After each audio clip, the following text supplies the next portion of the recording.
नमस्ते, मैं अविचल दुबे न्यूज़ तक के इस लाइव शो में आप सभी का इस्तकबाल करता हूं। इस लाइव ब्रॉडकास्ट में जो आप जुड़े हैं ये आज एक ऐतिहासिक लाइव ब्रॉडकास्ट है, क्योंकि इसके बाद जो है राहुल नार्वेकर जी विधानसभा अध्यक्ष हैं महाराष्ट्र में एक ऐतिहासिक फैसला होने जा रहा है। और फैसला इस बात पर टिका है कि शिंदे सरकार के क्या 16 विधायक अयोग्य हैं या योग्य हैं, उनकी योग्यता पर, उनकी एलिजिबिलिटी पर आज फैसला होने वाला है।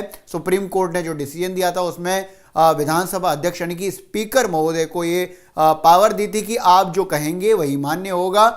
इस सब के बीच में जो राजनीतिक भूचाल आने की बात कही जा रही है, जो कहा जा रहा है कि अगर शिंदे सरकार के 16 विधायक यानी कि उसमें एकनाथ शिंदे जो स्वयं मुख्यमंत्री हैं उनको लेकर भी फैसला होना है, अगर उनको अयोग्य ठहराया जाता है तो क्या महाराष्ट्र में राजनीतिक संकट गहरा जाएगा, या फिर इसको लेकर जो बात संजय राउत कह रहे हैं या फिर जो उद्धव ठाकरे गुट के लोग कह रहे हैं कि मैच फिक्स है। इसको लेकर साफ तौर पर ये देखा जा रहा है कि जिस तरीके से जो उद्धव गुट के एक विधायक ने कहा है कि साहब राहुल नार्वेकर का नार्को टेस्ट करवाना चाहिए।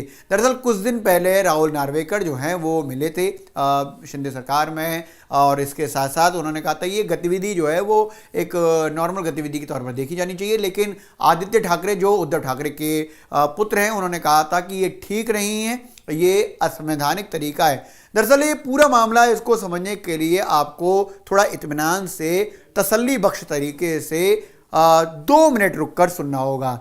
दरअसल कुछ गतिविधियों के जरिए, यानी कि अगर आप माने तो 1.5-2 साल पहले एक बड़ी घटनाक्रम में जब शिंदे सरकार को एक तरीके से हमने खड़ा होता हुआ पाया, तब देखा गया कि एकनाथ शिंदे जो उद्धव के साथी और शिवसेना के बड़े नेता रहे, उन्होंने जिस तरीके से एक एक कर हाईजैकिंग जो है वो शुरू करी थी विधायकों की, और फिर उन्होंने उस हाईजैकिंग के तरीके से विधायकों को पहले सूरत, फिर गुवाहाटी, फिर गोवा ले जाकर फिर बंबई में उनको फ्लोर टेस्ट में सरकार बनवाई बीजेपी के साथ। अब उसको लेकर तमाम कोशिशों में सबसे पहले जो बात आई वो आई कि 16 विधायक जिसमें एकनाथ शिंदे स्वयं खुद हैं, क्या वो योग्य हैं या वो अयोग्य हैं, इस पर फैसला अटक गया।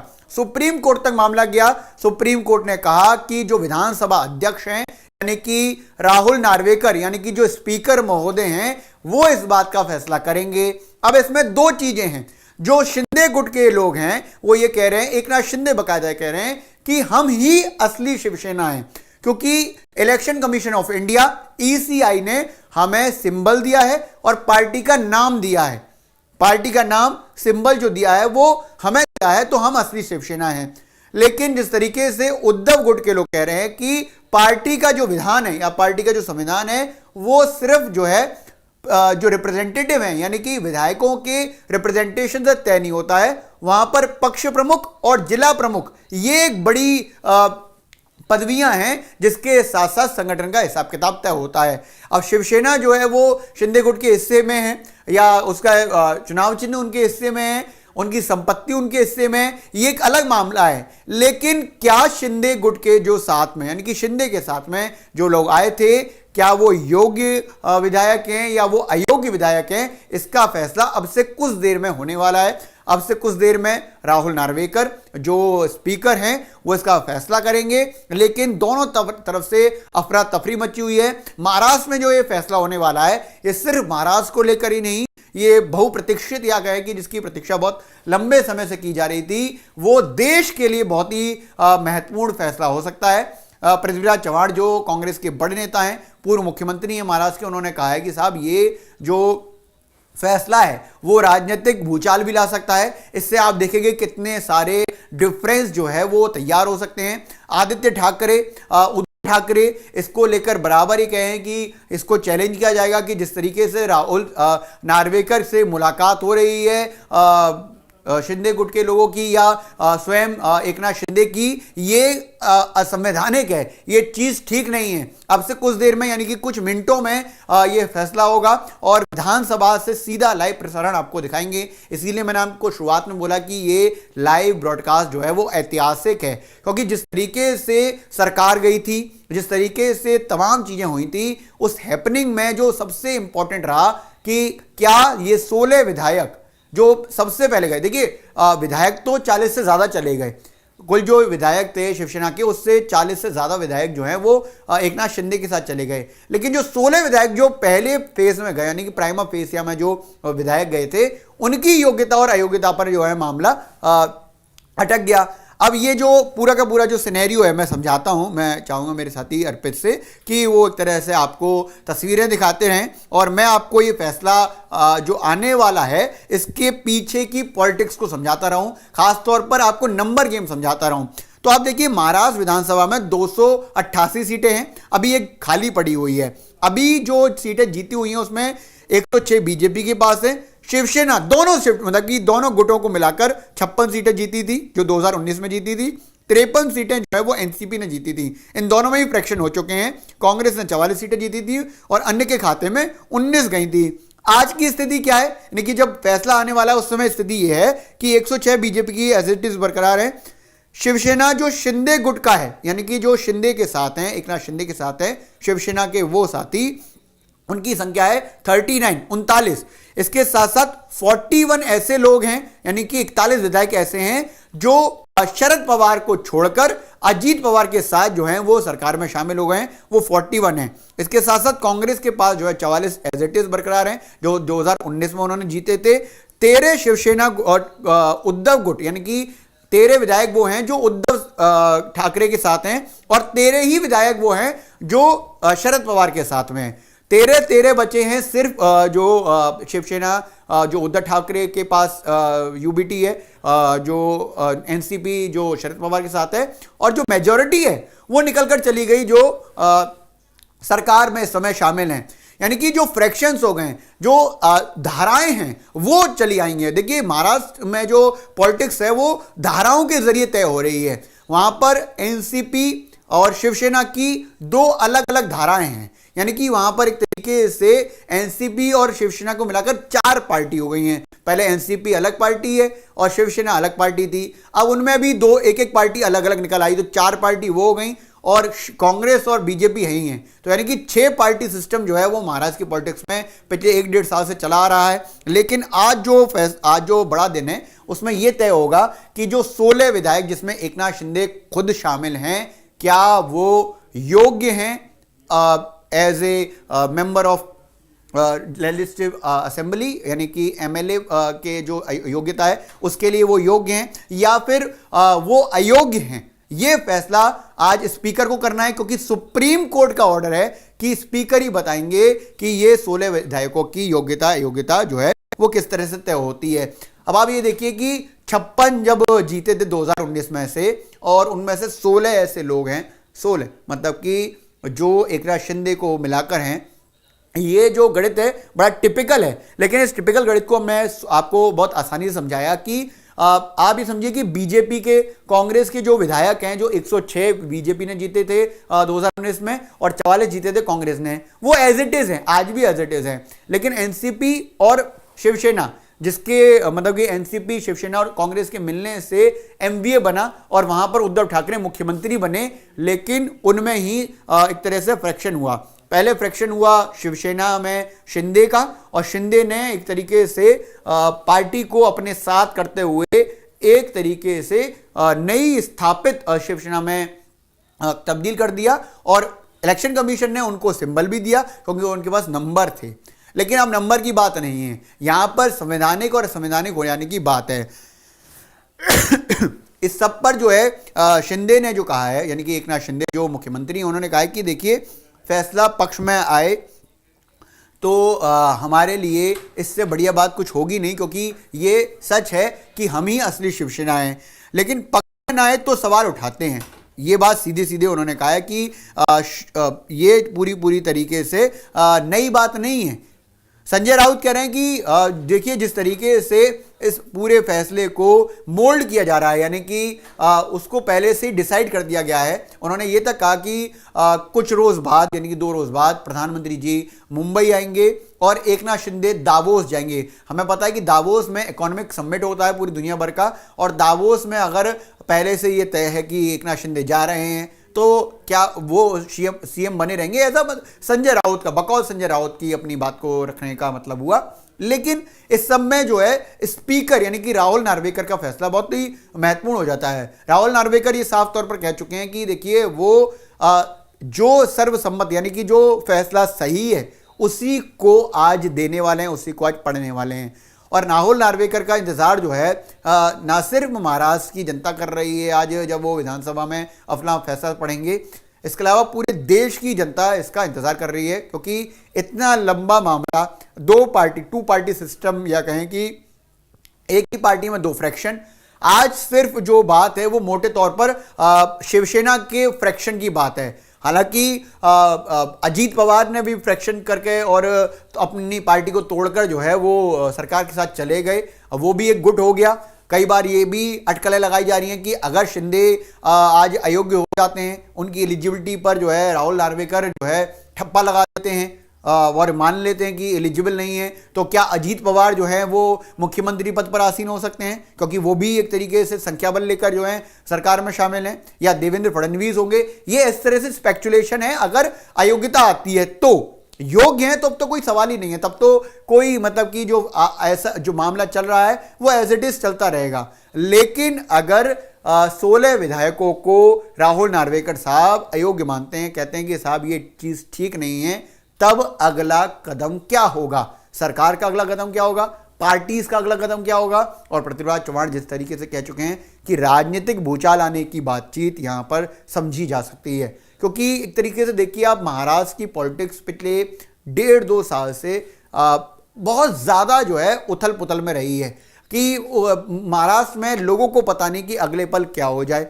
जिस तरीके से शिंदे गए थे, शिंदे का जाने का तरीका देखिए कि वो पहले सूरत अपने विधायकों को लेकर पहुंचे, फिर धीरे धीरे करके एक विधायक जुड़ता गया तो गुवाहाटी में रहे, गुवाहाटी में कई दिन बिताने के बाद वो गोवा आए, फिर वो बंबई आए, और जिस तरीके से एक एनोनिमस फैसला, एकदम रैंडम फैसला जो है एनसीपी में शरद पवार के जो एक तरीके से भतीजे अजीत पवार और प्रफुल्ल पटेल ने लिया, उसको भी बहुत ही अचंभित तरीके से देखा गया कि ये कैसे हो सकता है कि वो ये फैसला ले लें कि वो शरद पवार से इतर अलग जाकर और पार्टी में एक गुट बना लेंगे और एनसीपी को वही चलाने की बात कहेंगे।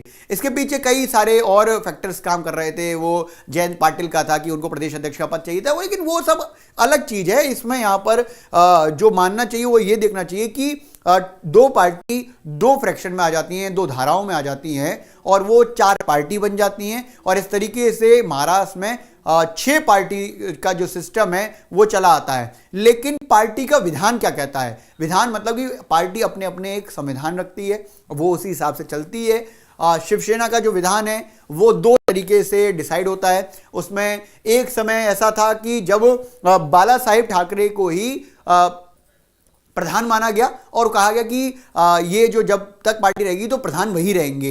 लेकिन 2018 में भी एक वहां पर अपने संविधान में संशोधन करके उसमें पक्ष प्रमुख का एक पद रखा गया। पक्ष प्रमुख जो है उद्धव ठाकरे रहे। अब पक्ष प्रमुख की जो वैल्यू है वो संगठन से तय होगी, जिला प्रमुख हैं या जो बॉडीज हैं उनसे प्रमुख हैं उनसे तय होगी, या एमएलए से तय होगी। इसको लेकर भी अभी सवाल उठाए हुए हैं। लेकिन आज जो फैसला है वो सरकार को लेकर ही फैसला है। अगर 16 विधायकों को अयोग्य घोषित किया जाता है और उन 16 विधायकों में पार्टी से ज़्यादा इंपॉर्टेंट जो है वो ये बात आ जाती है कि खुद स्वयं मुख्यमंत्री हो जाएं, तो फिर क्या आगे की स्थितियां बनेंगी। राहुल नार्वेकर को आज बड़ा फैसला लेना है, और राहुल नार्वेकर आज जब फैसला पढ़ेंगे तो पूरा देश उस फैसले को सुनेगा, क्योंकि जिस तरीके से इतना राजनीतिक संकट शायद ही कहीं गहराया हो, या इसको लेकर जो इतनी उहापोह है, या फिर कि कई बार ये मामला समझ में नहीं आता है। कई बार ये समझ में नहीं आता है कि साहब की लड़ाई किस चीज़ की, क्या सिंबल की लड़ाई है, क्या संपत्ति की लड़ाई है, जो शिवसेना की एज ए पार्टी के रूप में संपत्ति होगी, या फिर सरकार की लड़ाई है, व्यक्ति की लड़ाई है, तो आज तो आप ये समझिए कि एक तरीके से खुद एकनाथ शिंदे का फैसला होना है कि वो अयोग्य अगर घोषित हो जाते हैं एमएलए के रूप में, तो फिर आगे उनकी राजनीतिक भविष्य क्या होगा और फिर सरकार का क्या होगा, ये एक फैसला हो गया। ये जो संपत्ति, शिवसेना, पार्टी सिंबल, ये दूसरे मामले हैं। आज इस फैसले को लेकर इन मामलों को नहीं देखा जा सकता है। हालांकि एकनाथ शिंदे का जो कहना है, उन्होंने कहा कि जब सिंबल हमारे पास है, ईसीआई ने हमें सिंबल दे रखा है, हमें पार्टी का नाम दे रखा है, तो फैसला भी हमारे पक्ष में ही होगा क्योंकि हम ही असली शिवसेना हैं। बराबर जो है एकनाथ शिंदे का एक डायलॉग हम लगातार सुनते हैं, वो ये कहते हैं कि हम असली शिवसेना हैं, हम बाला साहेब के पद चिन्हों पर चलने वाली शिवसेना है, हम जो है हिंदुत्ववादी जो शिवसेना है वो है। पार्टी भटक रही थी इसलिए उन्होंने इसको छोड़कर एक गुट जो है वो बनाया और फिर जो है उनको वो शिवसेना हासिल हो गई। लेकिन एमएलए की जो योग्यता है, एमएलए की जो एलिजिबिलिटी है, उसका जो विधान है वो दरअसल विधानसभा में तय होता है कि वो किस तरीके से चलेगा। वहाँ पार्टी अलग हो जाती है और जो कानून है, दल बदल कानून, उसको भी देखा जाता है कि जो दल बदली करी गई है वो किस सिचुएशन में की गई है, ये सब चीज़ें देखी जाती हैं। राहुल नार्वेकर, इसके अलावा जो उद्धव ठाकरे हैं जो पूर्व मुख्यमंत्री हैं, और उद्धव गुट जो आज बना है उसमें जब ये बात लगातार कही जा रही है कि साहब कि राहुल नार्वेकर और एकनाथ शिंदे और सरकार का जो गठजोड़ है वो पहले ही हो चुका है। सुनिए उद्धव ठाकरे को। एवढंच सांगतो, निर्णय जो आहे, राहुल नार्वेकर 2 बार मुख्यमंत्री से मिले, गुट बैठक बताई जा रही है, कल फैसला संभवतः आ सकता है। आप किस तरह से देखते हैं, क्या उम्मीद कर रहे हैं? हमें आशंका है कि सिर्फ स्पीकर और मुख्यमंत्री ऐसी ये मीटिंग नहीं थी, और वैसी भी अगर मीटिंग करनी हो तो कभी, मैं भी मुख्यमंत्री था, कभी स्पीकर उठकर मुख्यमंत्री के यहाँ नहीं जाते, वो मुख्यमंत्री जी को बुला लेता है। लेकिन अब ये दोनों जो है सिर्फ मुख्यमंत्री और स्पीकर नहीं है, स्पीकर है वो ट्राइब्यूनल है और मुख्यमंत्री का आरोपी है। तो क्या एक जज जिनके ऊपर आरोप है उनको मिल सकता है क्या? तो यही एक आशंका आती है कि क्या इन दोनों की मिलीभगत तो नहीं है, और सिर्फ मिलीभगत कोई व्यक्तिगत रूप में ये केस नहीं है, देश में प्रजातंत्र रहने वाला है या नहीं है, या दोनों मिलकर प्रजातंत्र की हत्या करने की साजिश कुछ कर रहे हैं, कोशिश कर रहे हैं, ऐसे तभी निकाला जा सकता है। और इसलिए जैसे मैंने कहा कि आज और कल ही हमने सुप्रीम कोर्ट के सामने एक एफिडेविट दिया है, और जिसमें दो बार वो मिले, एक बार नहीं 2 बार मिले हैं, वो उसमें हमने लिखा है कि आप भी उसमें देखो, और मैं आपके माध्यम से जो जनता की अदालत है, क्योंकि जनता सर्वश्रेष्ठ होती है और उसीलिए हम लड़ रहे हैं, जनता का अधिकार अगर कोई छीनता है तो हम तो वो बर्दाश्त नहीं करेंगे, और जनता की अदालत में हम आपके माध्यम से जाना चाहते हैं कि ये देखो क्या हो रहा है, और इसका नतीजा, जैसे एक पिछले 2 साल से एक केस चलती आई है, कोई आवश्यकता नहीं थी, कोई आवश्यकता नहीं थी, ये तो सीधी केस है, और कुछ जो घटना तज्ञ है वो बार बार अपनी राय इस बारे में रख रहे हैं। और आज भी जो एक हमारे महाराष्ट्र के ज्येष्ठ कायदे तज्ञ उल्लास बापट, उनकी एक रिएक्शन मैंने देखी लोकशाही चैनल पर, शायद आपके चैनल पर भी वो आई होगी, तो मैं पूरी जनता को एक रिक्वेस्ट करता हूँ, आप वो देखिए उनकी राय क्या है। और इतना समय इसमें बर्बाद हो गया है, ये तो इलीगल गवर्नमेंट है, जो सुप्रीम कोर्ट ने भी कहा, तो इलीगल गवर्नमेंट के हाथों में 2 साल तक महाराष्ट्र का भवितव्य रखना ये बहुत ही खतरनाक बात है। और कल क्या होगा या कल क्या हो सकता है, तो ये 2 बार जो मिले हैं ये मिलीभगत भी हो सकती है, प्रजातंत्र की हत्या करने की साजिश शायद हो गई। एकनाथ शिंदे की तरफ से कहा गया है कि बहुमत उनके पास है, फैसला नहीं, वो ठीक है, वो तो अदालत में हुआ है, अदालत ने अपना जो भी एक ऑब्जर्वेशन है वो पूरा उसमें लिख कर ट्राइब्यूनल के पास भेज दिया है। और जैसे अनिल जी ने अभी बताया है तो वो हिंदी में दोहरा सकते हैं, तो उस फ्रेमवर्क में ट्राइब्यूनल ने काम करना चाहिए था। लेकिन जिस ढंग से उन्होंने एक समय की बर्बादी, और शायद कल और एक ऐसा कुछ कर सकते कि और समय निकले, तब तक ये चुनाव हो जाएगा, हमें कोई आपत्ति नहीं, हम तो जनता के सामने हैं, जनता के बीच में है, और जनता तो जो न्याय देगी वो तो देख रही है। लेकिन क्या हम खुलेआम हमारे नजर के सामने प्रजातंत्र होने जा रही है उसको स्वीकार कर सकते हैं क्या? उद्धव जी विरोधी नेत्यांच्या आमदार अपात्रता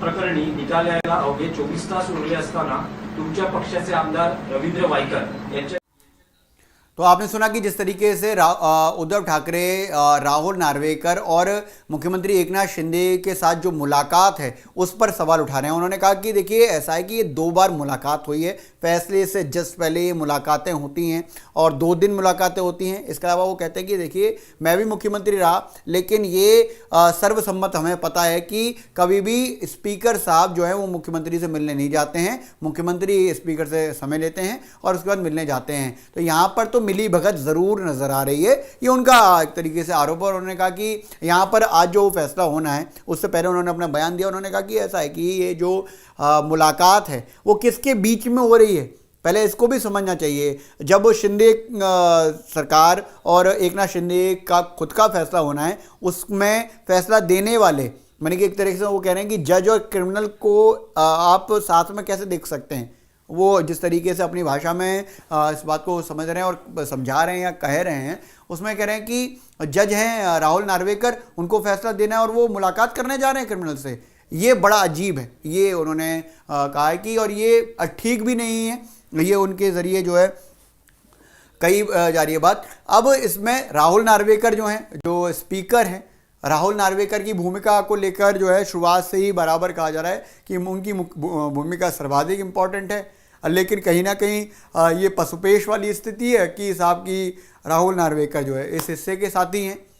अब जो फैसला आज अब से कुछ देर बाद होने वाला है जिस पर सबकी नज़रें हैं, राहुल नार्वेकर से जब बातचीत की जाती है या उनका बयान दर्ज कराया जाता है या उनसे कहीं ना कहीं एक तरीके की बातचीत की दौर को देखा जाता है, तो उसमें राहुल नार्वेकर क्या कहते हैं वो सुनिए। सर, उद्या शिंदे आणि शिवसेने गटाचा अपात्रता याचिकेचा निकाल आहे, याच्याकडे तुम्ही सर कशा प्रकारे बघताय? सुनावणी पूर्ण झालेली आहे आणि रिझर्व फॉर ऑर्डर्स होती मॅटर, या संदर्भातली आता जी उरलेली कारवाई करायची होती ती पूर्ण करून उद्या निकाल द्यायचा प्रयत्न आमचा आहे। ओके सर, निकालपत्राला 500 पानांचं निकालपत्र आहे, खूप वेळ लागला असं वाटत नाही? नाही, निकाल देण्यासाठी जवळजवळ 34 पिटिशन्स होते, त्यानंतर बरेच जवळ 2.25 लाख पानांना प्रोड्यूस करायचं होतं, त्यामुळे निकाल द्यायला एवढा वेळ किमान तर लागणारच होता। आणि गेल्या आठवड्यात तुम्ही बोललेला की सर राष्ट्रवादीचा सुद्धा 30 जानेवारीपर्यंत निकाल देण्याचा प्रयत्न असेल? जानेवारीपर्यंत आमचा प्रयत्न आहे। राष्ट्रवादी कांग्रेस पार्टी संदर्भातले जे याचिका। तो राहुल नार्वेकर को हम सुन रहे थे, वो मराठी में बोल रहे हैं, जैसे ही हिंदी में या फिर हमारे साथी जो तर्जुमा कर देंगे उसको आपको बता देंगे। लेकिन जो उद्धव ठाकरे ने अपनी बात को रखा है और अकोला से जो विधायक हैं उसमें जिस तरीके से वो कह रहे हैं कि राहुल नार्वेकर का जो है नार्को टेस्ट होना चाहिए जो उद्धव गुट के साथ हैं। अब वो नार्को टेस्ट की बात इसलिए कर रहे हैं कि नार्को टेस्ट दरअसल इस बात को लेकर होता है कि जब आप बोल रहे होते ज़बानी तौर पर तो बात सही बोल रहे हो या आपके जहन में कोई और बात है। नार्को टेस्ट एक बड़ी प्रक्रिया है जो दरअसल तब अपनाई जाती है जब बहुत सारे केसेस फंस जाते हैं, क्रिमिनल केसेस फंस जाते हैं असल में, और वो जो ज़बानी तौर पर बोल रहे होते हैं और शक होता है इस बात को लेकर, तब नार्को टेस्ट कराया जाता है। उसके लिए हाई कोर्ट की परमिशंस चाहिए होती हैं। तो नार्को टेस्ट की कराने की बात जो है वो एक तरीके से एग्जाम्पलरी या मिसाल के तौर पर इसलिए बोली जा रही है कि साहब की वो जो फैसला देंगे वो सही नहीं देंगे, वो एक तरीके से मिली भगत का फैसला होगा। और बराबर जो उद्धव ठाकरे जो पूर्व मुख्यमंत्री वो कह रहे हैं कि मैं खुद स्वयं मुख्यमंत्री रहा और मैंने तो कभी ऐसा नहीं देखा कि जो है स्पीकर जो है वो मिलने जाएं। स्पीकर को वक्त जो है देते हैं मुख्यमंत्री या मुख्यमंत्री उनसे वक्त लेते हैं और तब उनसे मिलने जाते हैं। यहाँ उल्टा चल रहा है। और जब एक बड़ा फैसला आना हो तो ऐसे में जो चीज़ें हैं वो ठीक नहीं हैं, मतलब उनके लिहाज से वो ठीक नहीं है। हालांकि इसमें जो आज जो फैसला होना है उस पर राहुल नार्वेकर ने साफ तौर पर कहा है कि वो एक उचित और संवैधानिक मूल्यों वाला फैसला देंगे। पृथ्वीराज चव्हाण जरूर कह चुके हैं कि राजनीतिक भूचाल आ जाएगा अगर एक जो फैसला है वो अयोग्यता की तरफ आया। तो अब अयोग्यता की तरफ आ सकता है, इसमें कोई ऐसी बात तो नहीं है, क्योंकि जब हमें फैसला पता ही नहीं है, प्रॉबेबल चीज़ें पता हैं कि 1/2 की प्रोबेबिलिटी है किसी चीज़ की। अगर एक सिक्का उछालते हैं तो एक आने की प्रोबेबिलिटी यानी प्रायिकता जो है वो 1/2 ही रहती है, यानी कि या तो एक आएगा या कुछ और, मतलब कि जब उछाला जाएगा तो उस पर अशोक का सिंबल आएगा। जब हम सिक्का प्रायिकता पढ़ते, प्रोबेबिलिटी पढ़ते, तो प्रोबेबल जो सिचुएशन है उसमें फैसला अयोग्यता पर आएगा या योग्य पर आएगा। ये तो अभी भी बनी हुई है। जब तक राहुल नार्वेकर अपना फैसला पढ़ नहीं देंगे, विधानसभा के पटल पर जो है बातचीत हो नहीं जाएगी। क्योंकि आज जो मुंबई में गहमा गहमी बहुत तेज़ है, और वो इसलिए भी है क्योंकि एक जो ऐतिहासिक फैसला है जिसको सुप्रीम कोर्ट ने ड्राइव करते हुए कहा है कि विधानसभा के जो अध्यक्ष हैं, जो स्पीकर हैं, वो इसको देंगे। तो बड़ी बात है। एकनाथ शिंदे ने इसको लेकर क्या कहा है वो भी जान लेंगे। एकनाथ शिंदे दरअसल इस बात को बराबर कहते रहे हैं कि वो असली शिवसेना है। असली शिवसेना यानी कि वो शिवसेना जो बाला साहेब की शिवसेना है। अध्यक्षांचा निर्णय आल्यानंतर, अधिकृत निर्णय आल्यानंतर मी आपल्याला समोर भाष्य करेन आणि आपल्याला आमची भूमिका आम्ही सांगू। परंतु मी एवढंच सांगतो की शिवसेना पक्ष म्हणून आम्हाला अधिकृत मान्यता या ठिकाणी निवडणूक आयोगाने, धनुष्यबाणा सिम्बॉल निवडणूक आयोगाने आम्हाला दिला आणि शिवसेना अधिकृत पक्ष हा आम्हाला निवडणूक आयोगाने दिलेला आहे। बहुमताच्या जोरावर मेजॉरिटी असल्यामुळे जे लोकसभा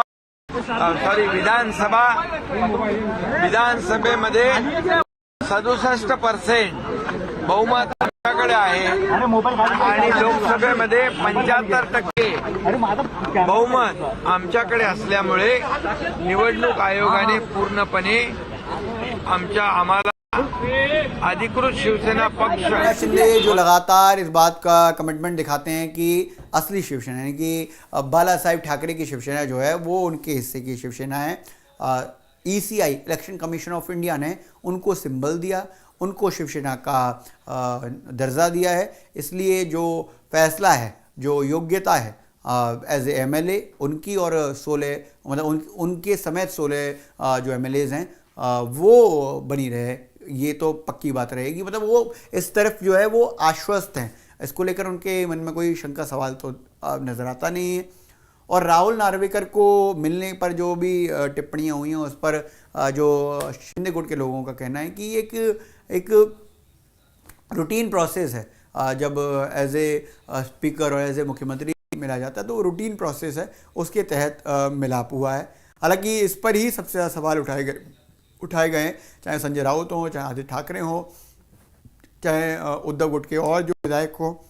खुद उद्धव ठाकरे ने कहा है कि साहब ऐसा है कि ये बात समझ में नहीं आती है कि इस जो फैसला है उससे जस्ट पहले 2 दिन अलग अलग वक्त पर जो है मुलाकात जो है वो स्पीकर की और जिनके लिए फैसला होना है मुख्यमंत्री, उनकी मुलाकात कैसे हो सकती है। और ये मुलाकात जो है तब हो रही है। मैं चाहता हूँ कि उद्धव ठाकरे को आप सुनाइए कि उद्धव ठाकरे ये बराबर मतलब एक तरीके से आरोप लगा रहे हैं कि ये बिल्कुल ही गलत है और इसके लिए हम सुप्रीम कोर्ट में जा चुके हैं। सुप्रीम कोर्ट का हमने दरवाज़ा खटखटाया है, लेकिन अब है फैसले का दिन। आपको लग रहा है आपका जो फैसला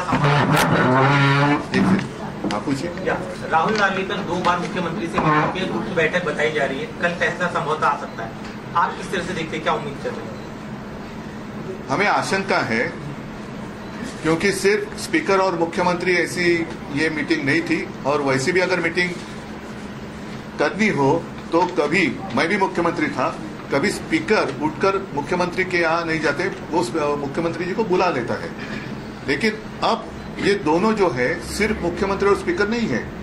स्पीकर जो है वो ट्राइब्यूनल है और मुख्यमंत्री का आरोपी है। तो क्या एक जज जिनके ऊपर आरोप है उनको मिल सकता है क्या? तो यही एक आशंका आती है कि क्या इन दोनों की मिलीभगत तो नहीं है, और सिर्फ मिलीभगत कोई व्यक्तिगत रूप में ये केस नहीं है। देश में प्रजातंत्र रहने वाला है या नहीं है, या दोनों मिलकर प्रजातंत्र की हत्या करने की साजिश कुछ कर रहे हैं, कोशिश कर रहे हैं, ऐसे अर्थ भी निकाला जा सकता है। और इसलिए जैसे मैंने कहा कि आज और कल ही हमने सुप्रीम कोर्ट के सामने एक एफिडेविट दिया है और जिसमें दो बार वो मिले, एक बार नहीं 2 बार मिले हैं। वो उसमें हमने लिखा है कि आप भी उसमें देखो और मैं आपके माध्यम से जो जनता की अदालत है, क्योंकि जनता सर्वश्रेष्ठ होती है और उसीलिए हम लड़ रहे हैं। जनता का अधिकार अगर कोई छीनता है तो हम तो वो बर्दाश्त नहीं करेंगे और जनता की अदालत में हम आपके माध्यम से जाना चाहते हैं कि ये देखो क्या हो रहा है और इसका नतीजा, जैसे एक पिछले 2 साल से एक केस चलती आई है, कोई आवश्यकता नहीं थी। ये तो सीधी केस है और कुछ जो घटना तज्ञ है वो बार बार अपनी राय इस बारे में रख रहे हैं। और आज भी जो एक हमारे महाराष्ट्र के कायदे तज्ञ उल्लास बापट, उनकी एक रिएक्शन मैंने देखी लोकशाही चैनल पर, शायद आपके चैनल पर भी वो आई होगी। तो मैं पूरी जनता को एक रिक्वेस्ट करता हूँ, आप वो देखिए उनकी राय क्या है। और इतना समय इसमें बर्बाद हो गया है, ये तो इलीगल गवर्नमेंट है, जो सुप्रीम कोर्ट ने भी कहा है। तो इलीगल गवर्नमेंट के हाथों में 2 साल तक महाराष्ट्र का भवितव्य रखना, ये बहुत ही खतरनाक बात है। और कल क्या होगा या कल क्या हो सकता है, तो ये 2 बार जो मिले हैं, ये मिलीभगत भी हो सकती है।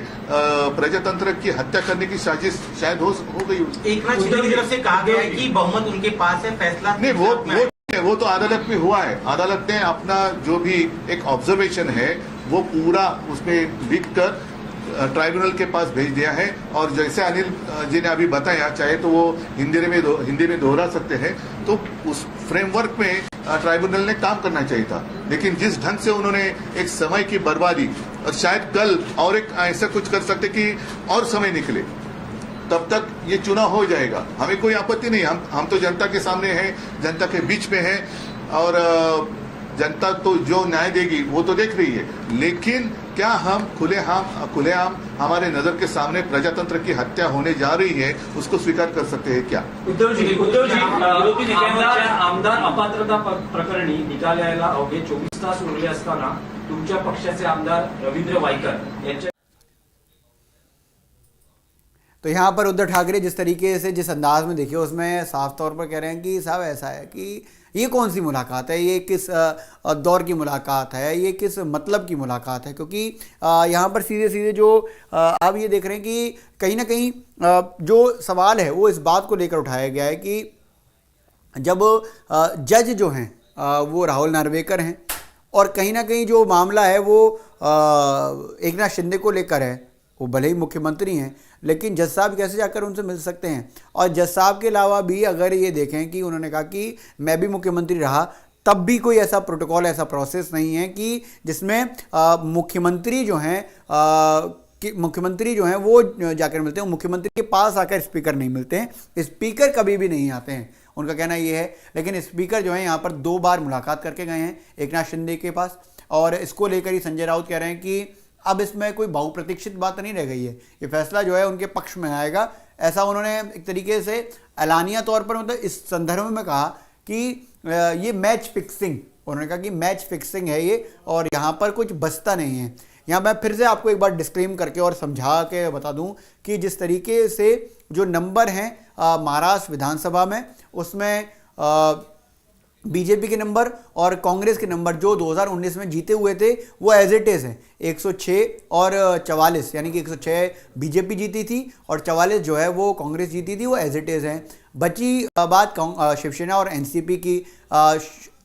शिवसेना ने 56 नंबर जो है, यानी 56 उनके विधायक जीते थे और अभी जो है 39 जो है वो शिंदे गुट के पास हैं, जिसमें 16 की योग्यता पर फैसला, अयोग्यता और योग्यता का फैसला होना है। क्या वो योग्य हैं या वो अयोग्य हैं, इसका फैसला होना है। और इस फैसले को लेकर बहुत ज़्यादा जो नज़रें हैं वो सबकी टिकी हुई हैं विधानसभा की ओर। विधानसभा अब से कुछ देर में लाइव हो जाएगी। एक बार आप दिखा दीजिए कि सीधा प्रसारण जो है अर्पित जी आपको सीधे मुंबई से दिखाएंगे, जिसमें आपको जब राहुल नार्वेकर जो है फैसला पढ़ेंगे, तमाम और लोग जो वहाँ मौजूद होंगे, चाहे उसमें एकनाथ शिंदे हों, उद्धव ठाकरे हों, अजीत पवार, सभी लोग आपको नजर आने वाले हैं। और जो फैसला है वो ऐतिहासिक है। पृथ्वीराज चौहान कहते हैं कि वो राजनीतिक भूचाल लाने वाला हो सकता है। आदित्य ठाकरे जो है उसको लेकर कह रहे हैं कि साहब की इस फैसले का जो इंतज़ार है वो ना सिर्फ महाराष्ट्र को है बल्कि देश भर को, क्योंकि ऐसा ऐतिहासिक दिन, ये ऐतिहासिक दिन वो किसी पॉजिटिव सेंस में कहते हैं या किसी दूसरे सेंस में कहते हैं, ये एक अलग चर्चा का विषय हो सकता है। लेकिन अभी की जो चर्चा है वो ये है कि शिंदे समेत 16 विधायक क्या महाराष्ट्र विधानसभा के लिए योग्य हैं या अयोग्य हैं, क्योंकि जैसे कि मैंने आपको बताया कि 39 विधायक जो हैं, 39 जो एमएलएज हैं वो अभी सरकार में शिंदे गुट के साथ, शिंदे के साथ, एकनाथ शिंदे के साथ हैं, ठीक है। और सरकार जो है वो चला रहे हैं। सरकार को चलाने के लिए 145 के नंबर की ज़रूरत है, इसमें 106 जो हैं वो बीजेपी के पास हैं, 39 जो है वो शिंदे गुट के पास है, और एक और फ्रैक्शन हुआ तो उससे एनसीपी से 39 जो अजीत पवार के साथ, प्रफुल्ल पटेल के साथ, वो सरकार के साथ यानी कि बीजेपी के साथ आ गए हैं।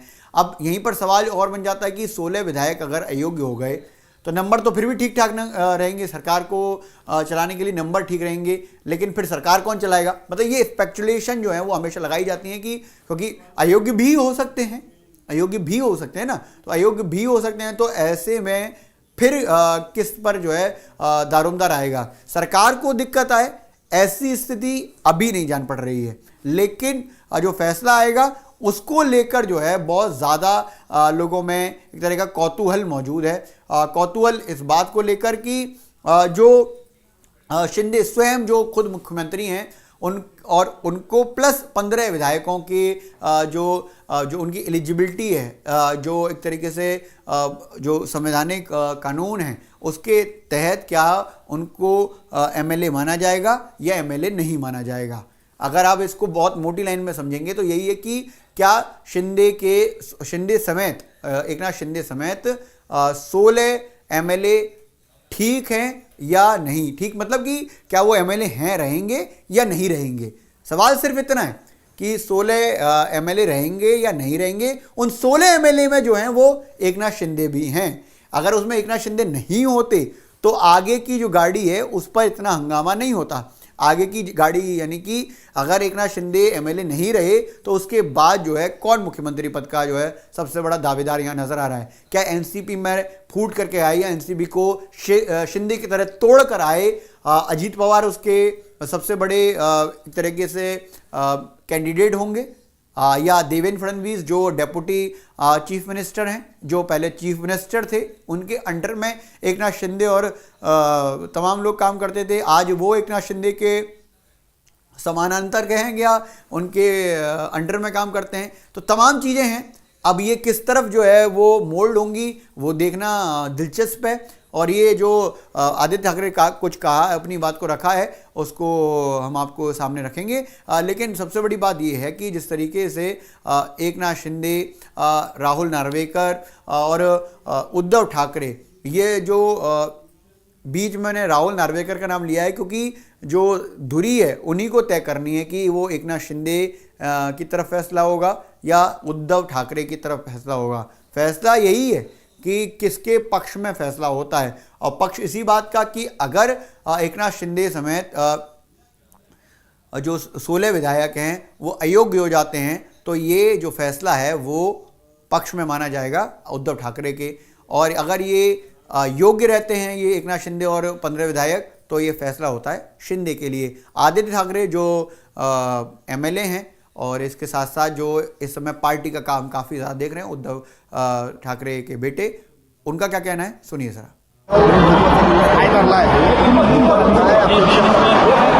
नार्वेकर म्हणतात नायक सगळ्यांमध्ये मला वाटतं याच्यात 2-3 बाजू बघण्यासारख्या आहेत। पहिली बाजू म्हणजे हीच आहे की परवाकडे पहिल्यांदा असं मी ऐकतोय की अध्यक्ष महोदय स्वतः जाऊन मुख्यमंत्र्यांना वर्षा बंगल्यावर भेटतात, म्हणजे न्यायमूर्ती आरोपींना भेटण्यासारखं झालेलं आहे।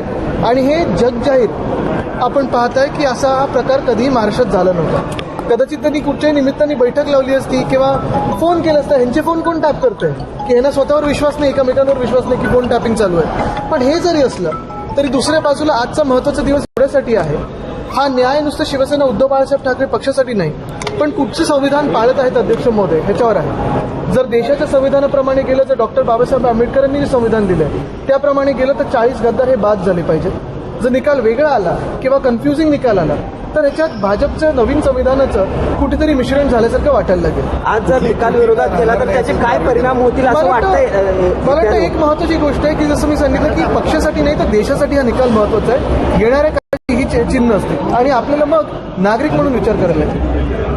निकाल उलटा गेला तर काय त्याचे परिणाम? नाही तर जर तरवर मला वाटतं तेवढा विचार करून उपयोग नाही, कारण आता मला वाटतं 2-4 तासात सुरू होईल रिडिंग. आपण तर मैदानात असू, मला वाटतं तेव्हा पण पाटणला पोहोचलो असू, पण ठीक आहे बघू पुढचं त्रुटी राहणार नाही असं देखील नार्वेकर. मला हीच अपेक्षा त्यांच्याकडून आहे की त्यांनी त्यांच्या पदाची बदनामी करू नये आणि संविधान पाळावं. कृपाल तुकाने खासदार आहेत, त्यांचं असं म्हणणं आहे की आदित्य आणि उद्धव ठाकरे फक्त पक्षामध्ये राहतील, बाकीचे जे आहेत ते काही लोकांना उत्तर न दिली बरी असतात, कारण मला वाटतं त्याच्यात आपण वेळ वाया घालू नये. पण फेब्रुवारी महिन्याच्या पहिल्या आठवड्यामध्ये एक मोठा राजकीय भूकंप होणार आहे अशा पद्धतीचं त्यांचं वक्तव्य आहे. कसं बघतात? ठीक आहे, चांगलं. बीडचे संपर्क प्रमुख बैठक आपण कोल्हापूरमध्ये आता इंडिया आघाडीची बैठक झाली, चांगली बैठक झाली. सगळ्यांना एकत्र येऊन या देशाच्या संविधानासाठी, लोकशाहीसाठी लढायचं आहे. आपण पाहत आहे की दिवसेंदिवस लोकशाही मारली जात आहे, चेपली जात आहे. काल देखील आपल्यातूनच एक चॅनल देखील बंद केले.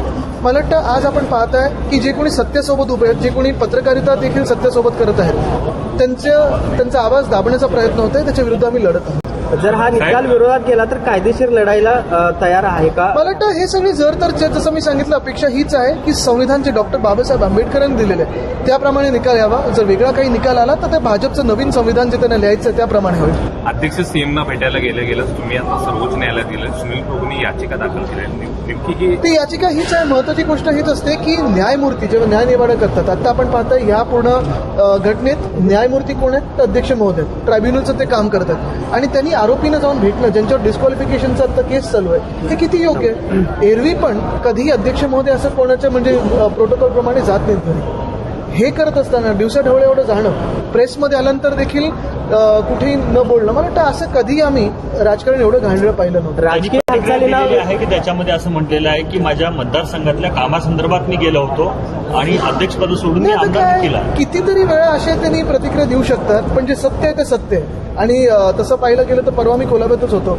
अनेक कामं मुंबईतली रखडलेली आहेत, पण कुठचंही सुरू झालेलं नाही. त्यांच्या स्वतःच्या मतदारसंघातले रस्ते हे आता कोर्टात गेलेले आहेत, तिकडचे जे कॉन्ट्रॅक्टर आहेत. पण मुख्य गोष्ट हीच आहे की एवढं सगळं चालू असताना कितीही काही मोठी गोष्ट असली तरी एक प्रोटोकॉल पाळणं गरजेचं असतं आणि ते मान आणि ते जी काही जबाबदारी असते ती स्वतःची नसते तर पदाची असते, तेवढं तरी राखणं गरजेचं होतं. निकाल यायला अवघे काही तास शिल्लक आहेत, मात्र राजकीय हालचालीनं वेग आलेला आहे. काल रात्री मुख्यमंत्री आणि दोन्ही उपमुख्यमंत्र्यांमध्ये बैठक झाली. आज दीपक केसरकर देखील महत्वाच्या नेत्यांच्या भेटीगाठी घेत आहेत. कसं बघता एकूणच या राजकीय हालचालींकडे कसं बघता? पहिलं म्हणजे त्या 3 लोकांमध्ये खरा मुख्यमंत्री कोण आहे हे पण बघणं गरजेचं आहे. आणि मला वाटतं ह्या सगळ्या गोष्टी आहेत, चालू राहू शकतात. ते त्यांच्यात व्यस्त असतील. आपण पाहताय काल तर आम्ही तुमच्यासोबतच लोकांमध्ये आहोत. आम्ही आता आम्हाला न्याय हा जनतेकडून मिळणार. तुम्ही सुरुवातीला गद्दार हे सगळं वाक्य वापरत होता, आता पुन्हा एकदा दौरा करताय त्यामध्ये सुद्धा हीच वाक्य वापर. 2 वर्ष जी गद्दारीची आहेत मी ही वाक्य वापरणार, कारण जी आहेत ते आहेत. घटनाबाह्य सरकार देखील आहे. आणि जर आपण पाहिलं असेल, कोणी जर आपल्या देशाच्या न्यायपूर्ण पालिकेचा अभ्यास केला, जर आपल्या संविधानाचा अभ्यास केला, तर हे सरकार घटनाबाह्य आहेच, गद्दारांचं सरकार. आणि या गद्दारीवर शिक्कामोर्तब होऊ नये याच्यासाठी आम्ही लढत आहोत. पृथ्वीराज चव्हाण वारंवार म्हणतात की पक्षांतर बैंदी कायदा मग कशासाठी आणला, त्यामध्ये काही बदल करण्याची नाही, हे तर खोकेचंच सरकार आहे ना. आणि आता काय आहे की मुख्यमंत्र्यांना वाटतं की 33 देशांनी याची नोंद घेतली. खरं नोंद घेतली गद्दारीची. त्यांना वाटतं जे काही केलं त्यांची नोंद घेतली. तो आप आदित्य ठाकरे को सुन रहे थे, वो यही बात कह रहे थे कि ये कैसा विधान हुआ जिसमें आरोपी और जो है जज जो है मिल रहा है. दरअसल वो बात कर रहे हैं कि राहुल नार्वेकर आज जज हैं और आरोपी के तौर पर, मतलब कि वो एक तरह से देख रहे हैं कि जिनको अयोग्य या योग्य मानना जाना है या जिन पर बातचीत की जानी है वो हैं एकनाथ शिंदे, और उनकी मुलाकात होती है. ये तो कितनी ठीक है. वो जिस तरीके से समझा रहे थे पूरी बात को, एक तरीके से जो बात उद्धव ठाकरे ने कह रहे हैं, उद्धव ठाकरे लगातार इस बात को कह रहे हैं कि ये कितना न्याय संगत है. दूसरी बात उन्होंने कहा कि एज ए मुख्यमंत्री, एज ए चीफ मिनिस्टर जब मैं देखता हूँ इस पूरे मामले को तो कहीं ना कहीं मुझे ये याद आता है कि जब मैं चीफ मिनिस्टर था, या जो अभी भी प्रोटोकॉल है उसके तहत जो है स्पीकर कभी भी नहीं जाता है मुख्यमंत्री के पास, बल्कि मुख्यमंत्री स्पीकर महोदय से समय लेते हैं और उनसे मुलाकात करते हैं. लेकिन यहाँ पर मामला दूसरा है. यहाँ पर मामला क्या हुआ कि यहाँ पर स्पीकर जो हैं वो समय लेकर जो है मुख्यमंत्री से मिलने गए, और वो तब जब ये फैसला होना उससे 2 दिन पहले। तो ये बड़ा अजीबोगरीब उन्होंने एक बताया कि ये इस तरह की चीज़ें होती नहीं है। आदित्य ठाकरे ने भी इसी बात को कहा, जो बात उद्धव ठाकरे ने कही है। उद्धव ठाकरे की बात को सुन लेते हैं। आपको लग रहा है आपका जो फैसला राहुल नार्वेकर 2 बार मुख्यमंत्री से मिलकर के गुप्त बैठक बताई जा रही है, कल फैसला संभवतः आ सकता है। आप किस तरह से देखते हैं, क्या उम्मीद कर रहे हैं? हमें आशंका है, क्योंकि सिर्फ स्पीकर और मुख्यमंत्री ऐसी ये मीटिंग नहीं थी, और वैसी भी अगर मीटिंग करनी हो तो कभी, मैं भी मुख्यमंत्री था, कभी स्पीकर उठकर मुख्यमंत्री के यहाँ नहीं जाते, वो मुख्यमंत्री जी को बुला लेता है। लेकिन अब ये दोनों जो है सिर्फ मुख्यमंत्री और स्पीकर नहीं है। स्पीकर जो है वो ट्राइब्यूनल है और मुख्यमंत्री का आरोपी है। तो क्या एक जज जिनके ऊपर आरोप है उनको मिल सकता है क्या? तो यही एक आशंका आती है कि क्या इन दोनों की मिलीभगत तो नहीं है, और सिर्फ कोई व्यक्तिगत रूप में ये केस नहीं है। देश में प्रजातंत्र रहने वाला है या नहीं है, या दोनों मिलकर प्रजातंत्र की हत्या करने की साजिश कुछ कर रहे हैं, कोशिश कर रहे हैं, ऐसे तभी निकाला जा सकता है। और इसलिए जैसे मैंने कहा कि आज और कल ही हमने सुप्रीम कोर्ट के सामने एक एफिडेविट दिया है, और जिसमें दो बार वो मिले, एक बार नहीं 2 बार मिले हैं। वो उसमें हमने लिखा है कि आप भी उसमें देखो, और मैं आपके माध्यम से जो जनता की अदालत है, क्योंकि जनता सर्वश्रेष्ठ होती है और उसी लिए हम लड़ रहे हैं।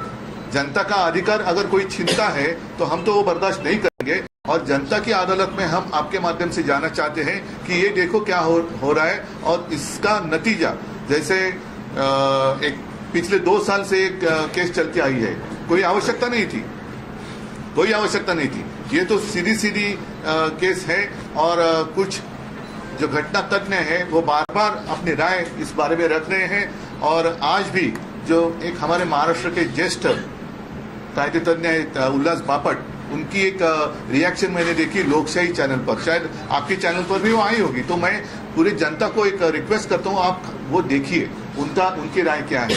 और इतना समय इसमें बर्बाद हो गया है, ये तो इलीगल गवर्नमेंट है, जो सुप्रीम कोर्ट ने भी कहा है। तो इलीगल गवर्नमेंट के हाथों में 2 साल तक महाराष्ट्र का भवितव्य रखना, ये बहुत ही खतरनाक बात है। और कल क्या होगा या कल क्या हो सकता है, तो ये 2 बार जो मिले हैं, ये मिलीभगत भी हो सकती है, प्रजातंत्र की हत्या करने की साजिश शायद हो गई। एकनाथ शिंदे की तरफ से कहा गया है कि बहुमत उनके पास है, फैसला नहीं, वो ठीक है, वो तो अदालत में हुआ है। अदालत ने अपना जो भी एक ऑब्जर्वेशन है वो पूरा उसमें लिखकर ट्राइब्यूनल के पास भेज दिया है। और जैसे अनिल जी ने अभी बताया, चाहे तो वो हिंदी में दोहरा सकते हैं, तो उस फ्रेमवर्क में ट्राइब्यूनल ने काम करना चाहिए था। लेकिन जिस ढंग से उन्होंने एक समय की बर्बादी, और शायद कल और एक ऐसा कुछ कर सकते कि और समय निकले, तब तक ये चुनाव हो जाएगा। हमें कोई आपत्ति नहीं, हम तो जनता के सामने हैं, जनता के बीच में हैं, और जनता तो जो न्याय देगी वो तो देख रही है। लेकिन क्या हम खुलेआम हमारे नजर के सामने प्रजातंत्र की हत्या होने जा रही है, उसको स्वीकार कर सकते हैं क्या? उद्धव जी जिस तरीके से उद्धव ठाकरे कह रहे हैं कि ये कौन सी मिली साहब, और इसको लेकर ही तमाम सवाल उठाए जा रहे हैं। सवाल इस भी उठाए जा रहे हैं कि राहुल नार्वेकर जी का नार्को टेस्ट कराया जाए, मतलब ये व्यंग के तौर पर कहा है या बहुत सीरियसली कहा है? ये उद्धव गुट के जो विधायक हैं उन्होंने कहा है, जो अकोला से आते हैं, उन्होंने कहा है कि जिस तरीके से चीज़ें चल रही हैं वो ठीक नहीं है। और ठीक क्यों नहीं है? क्योंकि आदित्य ठाकरे भी कह रहे हैं कि ये मिली भगत है, मतलब एज ए जज यानी कि राहुल नार्वेकर एकनाथ शिंदे से कैसे मिल सकते हैं? सर, उद्या शिंदे आणि शिवसेने गटाचा अपात्रता याचिकेचा निकाल आहे, याच्याकडे तुम्ही सर कशा प्रकारे बघताय? सुनावणी पूर्ण झालेली आहे आणि रिझर्व ऑर्डर्स होती मॅटर। तो राहुल नार्वेकर को लेकर जो सवाल उठाए जा रहे हैं वो आदित्य ठाकरे, संजय राउत, उद्धव ठाकरे लगातार उठा रहे हैं। वो कह रहे हैं कि राहुल नार्वेकर का मिलना जाना, यानी कि मुख्यमंत्री के पास मिलने जाना जो प्रोटोकॉल के तहत नहीं है, वो सीधे सवाल उठाता है कि ये मिलीभगत है, मैच फिक्सिंग है पहले से।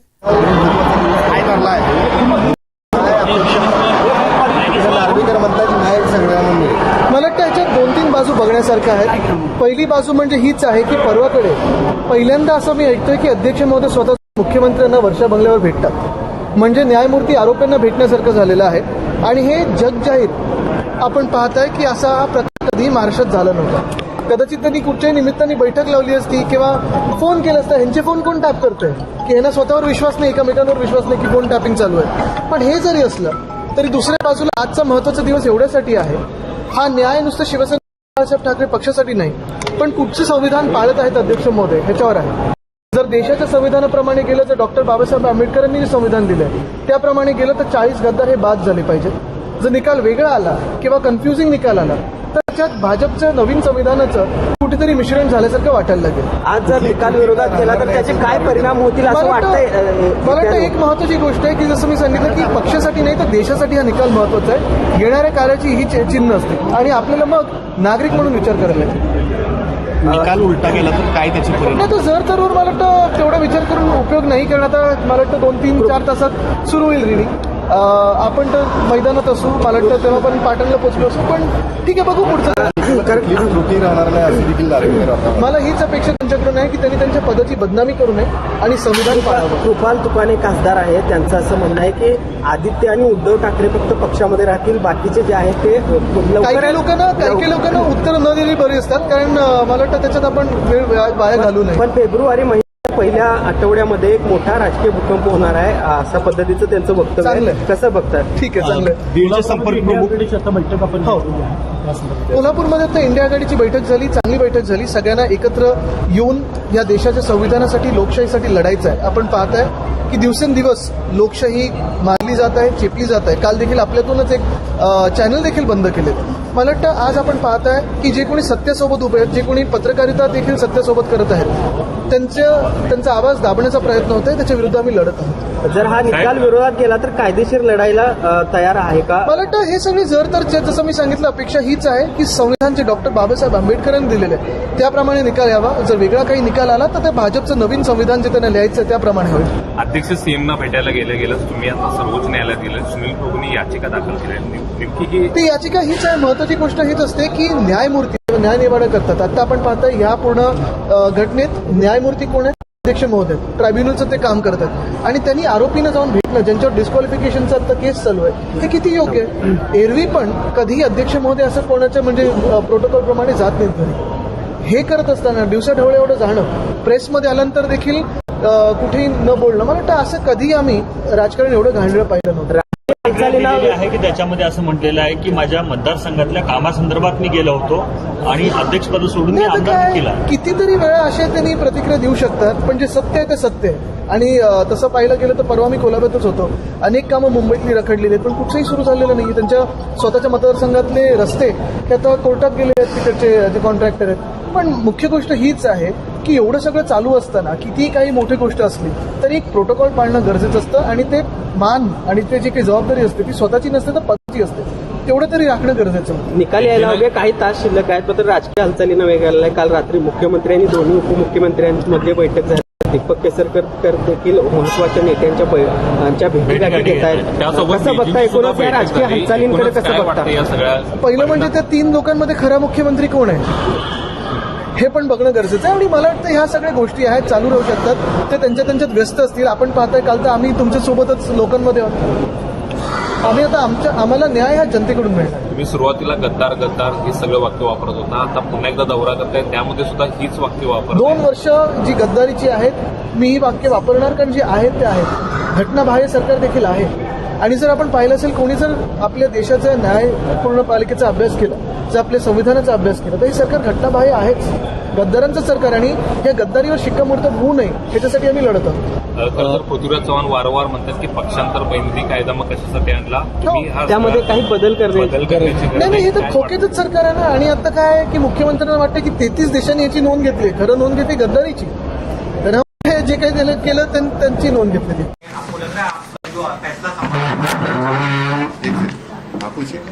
राहुल नार्वेकर 2 बार मुख्यमंत्री से मिलकर के गुप्त बैठक बताई जा रही है, कल फैसला संभवतः आ सकता है.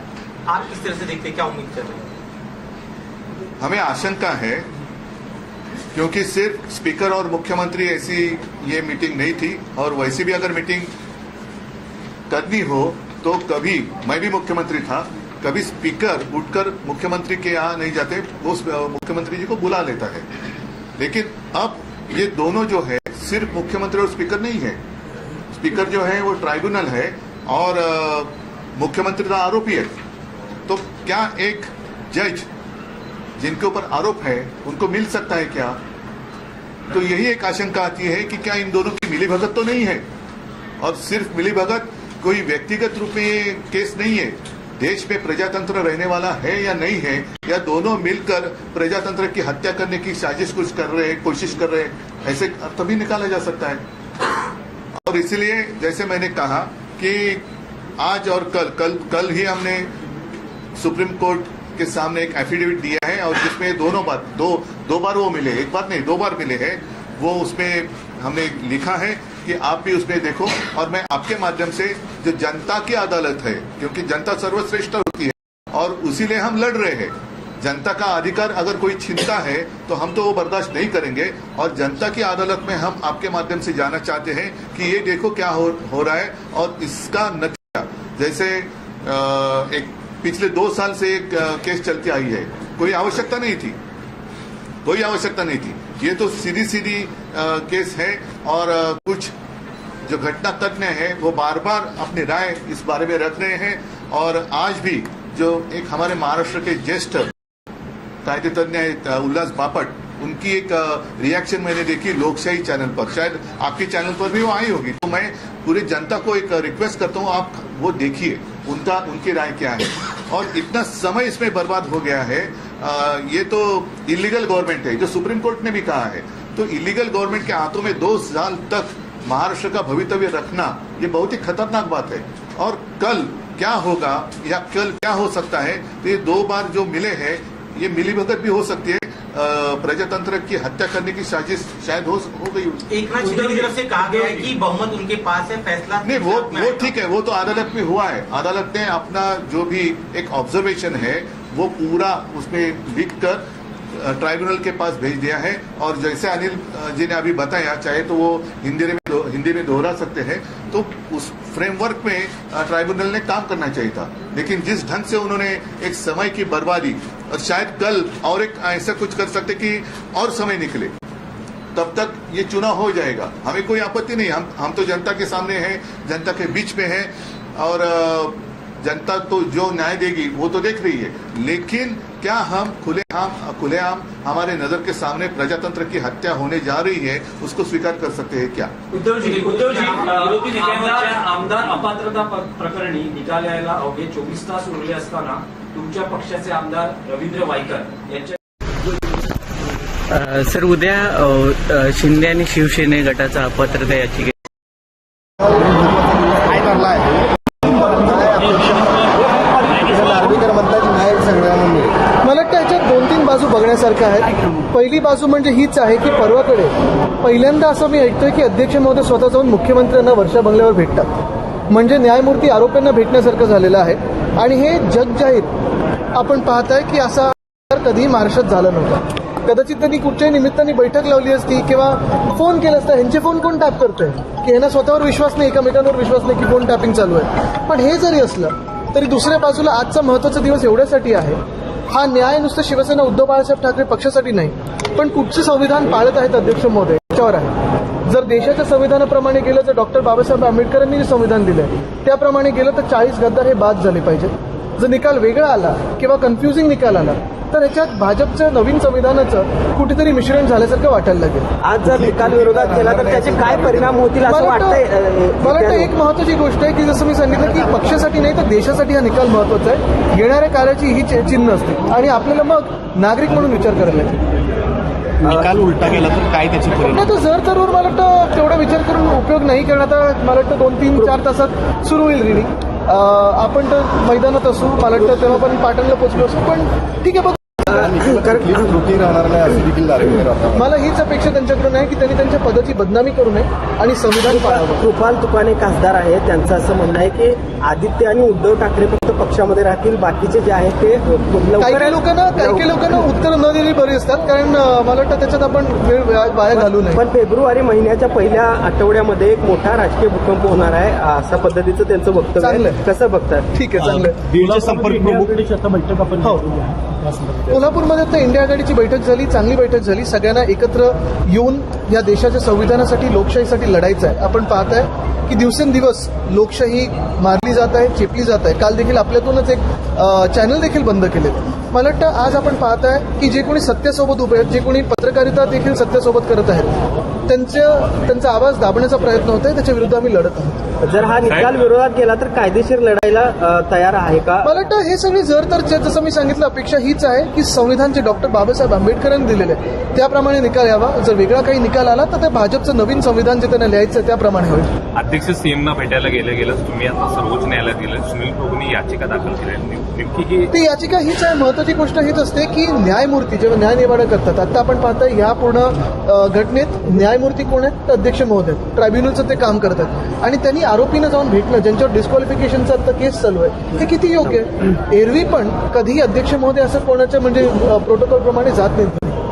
हे करत असताना दिवसाढवळे एवढं जाणं, प्रेसमध्ये आल्यानंतर देखील कुठेही न बोलणं, मला वाटतं असं कधी आम्ही राजकारण एवढं घाणेरडं पाहिलं नव्हतं. राजकीय हालचाली आहे की त्याच्यामध्ये असं म्हटलेलं आहे की माझ्या मतदारसंघातल्या कामासंदर्भात मी गेलो होतो आणि अध्यक्षपद सोडून मी आमदार केला. कितीतरी वेळा अशा त्यांनी प्रतिक्रिया देऊ शकतात, पण जे सत्य आहे ते सत्य आहे. आणि तसं पाहिलं गेलं तर परवा मी कोल्हापूरच होतो. अनेक कामं मुंबईतली रखडलेली आहेत, पण कुठचंही सुरू झालेलं नाही. त्यांच्या स्वतःच्या मतदारसंघातले रस्ते हे आता कोर्टात गेलेले आहेत, तिकडचे जे कॉन्ट्रॅक्टर आहेत. पण मुख्य गोष्ट हीच आहे की एवढं सगळं चालू असताना कितीही काही मोठी गोष्ट असली तरी एक प्रोटोकॉल पाळणं गरजेचं असतं आणि ते मान आणि ते जी काही जबाबदारी असते ती स्वतःची नसते तर पदाची असते, तेवढं तरी राखणं गरजेचं होतं. निकाल यायला हवे, काही तास शिल्लक आहेत, मात्र राजकीय हालचालीनं वेग आलेला आहे. काल रात्री मुख्यमंत्री आणि दोन्ही उपमुख्यमंत्र्यांमध्ये बैठक झाली. आज दीपक केसरकर देखील महत्वाच्या नेत्यांच्या भेटीगाठी घेत आहेत. कसं बघता एकूणच या राजकीय हालचालींकडे कसं बघता? पहिलं म्हणजे त्या 3 लोकांमध्ये खरा मुख्यमंत्री कोण आहे हे पण बघणं गरजेचं आहे. आणि मला वाटतं ह्या सगळ्या गोष्टी आहेत, चालू राहू शकतात. ते त्यांच्यात व्यस्त असतील. आपण पाहताय काल तर आम्ही तुमच्यासोबतच लोकांमध्ये आहोत. आम्ही आता आम्हाला न्याय हा जनतेकडून मिळणार. तुम्ही सुरुवातीला गद्दार हे सगळं वाक्य वापरत होता, आता पुन्हा एकदा दौरा करताय, त्यामध्ये सुद्धा हीच वाक्य वापर. 2 वर्ष जी गद्दारीची आहेत मी ही वाक्य वापरणार, कारण जे आहेत ते आहेत. घटनाबाह्य सरकार देखील आहे. आणि जर आपण पाहिलं असेल, कोणी जर आपल्या देशाचा न्यायपूर्ण पालिकेचा अभ्यास केला, जर आपल्या अभ्यास केला तर हे सरकार घटनाबाह्य आहेच, गद्दारांचं सरकार. आणि या गद्दारीवर शिक्कामोर्तब होऊ नये याच्यासाठी आम्ही लढत आहोत. पृथ्वीराज चव्हाण वारंवार म्हणतात की पक्षांतर बैंदी कायदा मग कशासाठी आणला, त्यामध्ये काही बदल नाही, हे तर खोकेचंच सरकार आहे ना. आणि आता काय आहे की मुख्यमंत्र्यांना वाटतं की 33 देशांनी याची नोंद घेतली. खरं नोंद घेतली गद्दारीची. त्यांना वाटतं जे काही केलं त्यांची नोंद घेतली.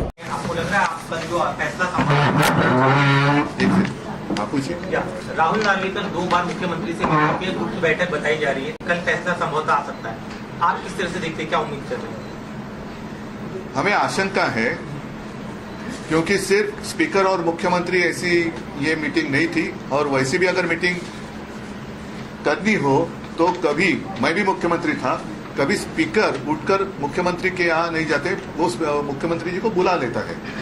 लेकिन अब ये दोनों जो है सिर्फ मुख्यमंत्री और स्पीकर नहीं है. स्पीकर जो है वो ट्राइब्यूनल है और मुख्यमंत्री का आरोपी है. तो क्या एक जज जिनके ऊपर आरोप है उनको मिल सकता है क्या? तो यही एक आशंका आती है कि क्या इन दोनों की मिलीभगत तो नहीं है, और सिर्फ मिलीभगत कोई व्यक्तिगत रूप में ये केस नहीं है. देश में प्रजातंत्र रहने वाला है या नहीं है, या दोनों मिलकर प्रजातंत्र की हत्या करने की साजिश कोशिश कर रहे हैं, ऐसे तभी निकाला जा सकता है. और इसलिए जैसे मैंने कहा कि आज और कल ही हमने सुप्रीम कोर्ट के सामने एक एफिडेविट दिया है, और जिसमें दो बार वो मिले, एक बार नहीं 2 बार मिले हैं. वो उसमें हमने लिखा है कि आप भी उसमें देखो, और मैं आपके माध्यम से जो जनता की अदालत है, क्योंकि जनता सर्वश्रेष्ठ होती है और उसी लिए हम लड़ रहे हैं.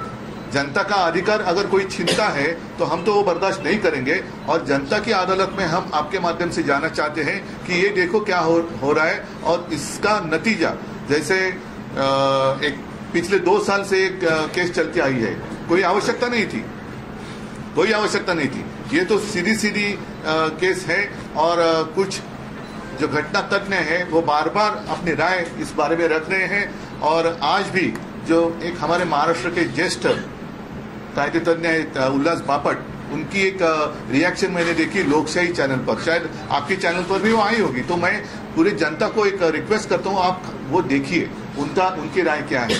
और इतना समय इसमें बर्बाद हो गया है, ये तो इलीगल गवर्नमेंट है, जो सुप्रीम कोर्ट ने भी कहा है। तो इलीगल गवर्नमेंट के हाथों में 2 साल तक महाराष्ट्र का भवितव्य रखना, ये बहुत ही खतरनाक बात है। और कल क्या होगा या कल क्या हो सकता है, तो ये 2 बार जो मिले हैं, ये मिलीभगत भी हो सकती है, प्रजातंत्र की हत्या करने की साजिश शायद हो गई। एकनाथ शिंदे की तरफ से कहा गया है कि बहुमत उनके पास है, फैसला नहीं, वो ठीक है, तो अदालत में हुआ है। अदालत ने अपना जो भी एक ऑब्जर्वेशन है वो पूरा उसमें लिख कर ट्राइब्यूनल के पास भेज दिया है। और जैसे अनिल जी ने अभी बताया, चाहे तो वो हिंदी में दोहरा सकते हैं, तो उस फ्रेमवर्क में ट्राइब्यूनल ने काम करना चाहिए था। लेकिन जिस ढंग से उन्होंने एक समय की बर्बादी, और शायद कल और एक ऐसा कुछ कर सकते कि और समय निकले, तब तक ये चुनाव हो जाएगा। हमें कोई आपत्ति नहीं, हम तो जनता के सामने हैं, जनता के बीच में हैं, और जनता तो जो न्याय देगी वो तो देख रही है। लेकिन क्या हम खुलेआम हमारे नजर के सामने प्रजातंत्र की हत्या होने जा रही है, उसको स्वीकार कर सकते हैं क्या? तो जो उद्धव ठाकरे और आदित्य ठाकरे लगातार जिस बात को कह रहे हैं, जिस चीज़ के आरोप लगा रहे हैं, वो लगा रहे हैं साहब मिली भगत, मैच फिक्सिंग। और वो मैच फिक्सिंग मिली भगत जो है वो कह रहे हैं कि ये उद्धव ठाकरे जो और आदित्य ठाकरे लगातार, संजय राउत भी कह रहे हैं कि ये राहुल नार्वेकर और मुख्यमंत्री एकनाथ शिंदे के बीच में हुई है। जो आज फैसला होना है, जो सुप्रीम कोर्ट ने कहा है कि आज आप बताइए कि ये जो 16 विधायक यानी कि एकनाथ शिंदे समेत ये योग्य हैं या अयोग्य हैं। फैसला इस बात पर होना है कि वो एलिजिबल हैं या नॉट एलिजिबल हैं for as MLA in Maharashtra assembly, उसका फैसला होना है। और अगर वो एलिजिबल नहीं होते हैं तो आगे की कहानी बहुत बड़ी होगी, लेकिन अगर एलिजिबल भी होते हैं तब भी कहानी ज़रूर तेज होगी, क्योंकि जिस तरीके से शिवसेना आरोप लगा रही है कि ये गैर संवैधानिक तरीके से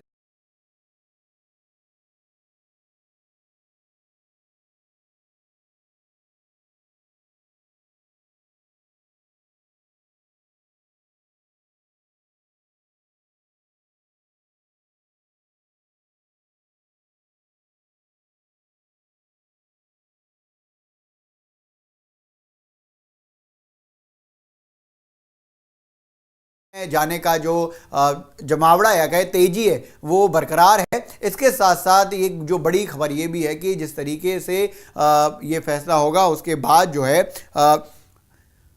शरद पवार की एक प्रेस कॉन्फ्रेंस होगी पुणे में 5:30 बजे। यानी कि अब लगातार ये लग रहा है कि उससे पहले ही फैसला हो जाएगा, क्योंकि 5:30 बजे अगर प्रेस कॉन्फ्रेंस हो रही है तो ये बड़ी बात है कि जिस तरीके से 5:30 बजे का समय जो है शरद पवार ने लिया है, तो उससे पहले ही फैसला हो जाएगा। ये एक स्पेकुलेशन लगाई जा रही है, क्योंकि ऑब्वियसली जो अगली जो बड़ी बात कही जाएगी शरद पवार के द्वारा कही जाए, चाहे वो एकनाथ शिंदे के द्वारा की जाए या फिर उद्धव ठाकरे के द्वारा कही जाए, किसी के द्वारा भी कही जाए, तो वो ये जो योग्यता और अयोग्यता का फैसला है इसके बाद की ही कड़ी में शामिल होगा। इसके साथ साथ जिस तरीके से शरद पवार जो अपनी बात कहने वाले हैं, उससे पहले अजीत पवार के रोल को भी देखना जो है बहुत ही इंपॉर्टेंट हो जाएगा। और ये जो आज जो मुंबई में ये फैसला होने वाला है, मुंबई के फैसले पर दिल्ली की निगाहें भी खास तौर पर टिकी हुई हैं, क्योंकि जिस तरीके से बराबर ये कहा जा रहा है कि अगर एकनाथ शिंदे अयोग्य हो जाते हैं तो उसके बाद की जो स्थिति बनेगी मुंबई में, उसको दिल्ली को किस तरीके से हैंडल करना है, ये भी एक इम्पॉर्टेंट पहलू है। वहीं अगर हम देखें कांग्रेस की जो हालिया स्थिति है इस पूरे मामले को लेकर, कांग्रेस पहले ही दिन से इस पर बहुत ही, जब वहाँ पर पर्यवेक्षक बन के गए थे, ऑब्जर्वर बनकर गए थे कमलनाथ, तब भी हमने देखा था कि बहुत ही अपना कोई बड़ा रोल नहीं अदा किया था, क्योंकि उनके जो एमएलएस थे वो एमवीए में ही बरकरार रहे और उसमें उनको कोई भी शंका सवाल नहीं रहा। वहाँ पर किसी भी तरीके का कोई ऐसा नहीं था कि कुछ अगर कुछ बड़ा हैपनिंग हो रही है तो उसमें कांग्रेस की कुछ अपनी शामिलदारी हो। इसके साथ साथ इस वक्त की जो बड़ी खबर है वो यही है कि जो योग्यता और अयोग्यता का फैसला है, यानी कि राहुल नार्वेकर जो विधानसभा के अध्यक्ष हैं महाराष्ट्र विधानसभा के, उनको ये फैसला जो देना है इसमें किस तरीके से एकनाथ शिंदे जो वर्तमान में मुख्यमंत्री हैं महाराष्ट्र के और उन 16 विधायकों में शामिल हैं जिनके लिए ये फैसला होना है, जिसमें डिस्क्वालिफिकेशन को लेकर फैसला यानी कि ऑर्डर आना है। देखिए इसमें अभी कोई तारीख नहीं बतानी है या फिर ऐसा कोई फैसला सुरक्षित नहीं रखना है जो ऐसे हम देखते हैं कि जब कोर्ट्स में कोई मामले जाते हैं तो कोई तारीख अगली दे दी जाती है या फैसला सुरक्षित हो जाता है। यहाँ पर सीधे तौर पर जो है जो बात होगी वो इस बात को लेकर होगी, क्या एकनाथ शिंदे और उनके साथ जो 15 विधायक हैं, कुल मिलाकर 16 विधायक विधानसभा के लिए योग्य हैं या वो अयोग्य हैं। यहाँ पर और कोई बड़ी घटनाक्रम को तभी देखा जाएगा जब अयोग्यता आती है। अगर योग्य है तो वो एज इट इज चीज़ें चलती रहेंगी। हालांकि सवाल जो है यहाँ उठ गया है वो इस बात को लेकर उठ गया है कि पहले मुलाकात का जो मतलब है वो कैसे होगा। एक सोर्स भी है जो सीधे लाइव व्यू 7 से आ रहा है, वो भी हम देख सकते हैं कि शरद पवार को लेकर जो भी अगली बातचीत होगी उसमें किस तरह के प्रोसेसिंग होगी।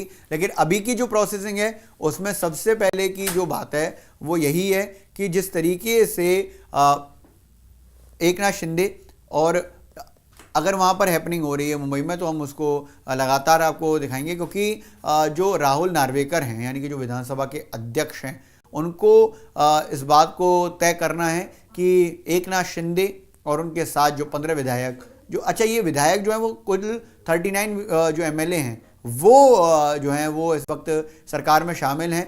जो शिवसेना के रहे यानी कि शिवसेना के सिंबल पर जो जीत कर आए 2019 के इलेक्शन में, और इस वक्त जो है उसमें से 39 जो हैं वो शिंदे के साथ जाकर सरकार में शामिल हैं। जो सरकार बीजेपी और एनसीपी के फ्रैक्शन, जो एनसीपी में जो फ्रैक्शन अजीत पवार ने किया है उसके साथ चल रही है। यहाँ भी शिवसेना का एक फ्रैक्शन ही है जो इस वक्त जो है एकनाथ शिंदे उसको चला रहे हैं। हालांकि सिंबल मिलने के बाद या शिवसेना नाम मिलने के बाद वो कहते हैं कि असली हम ही हैं, लेकिन असली नकली की लड़ाई भी एक अलग हिस्से से हो रही है।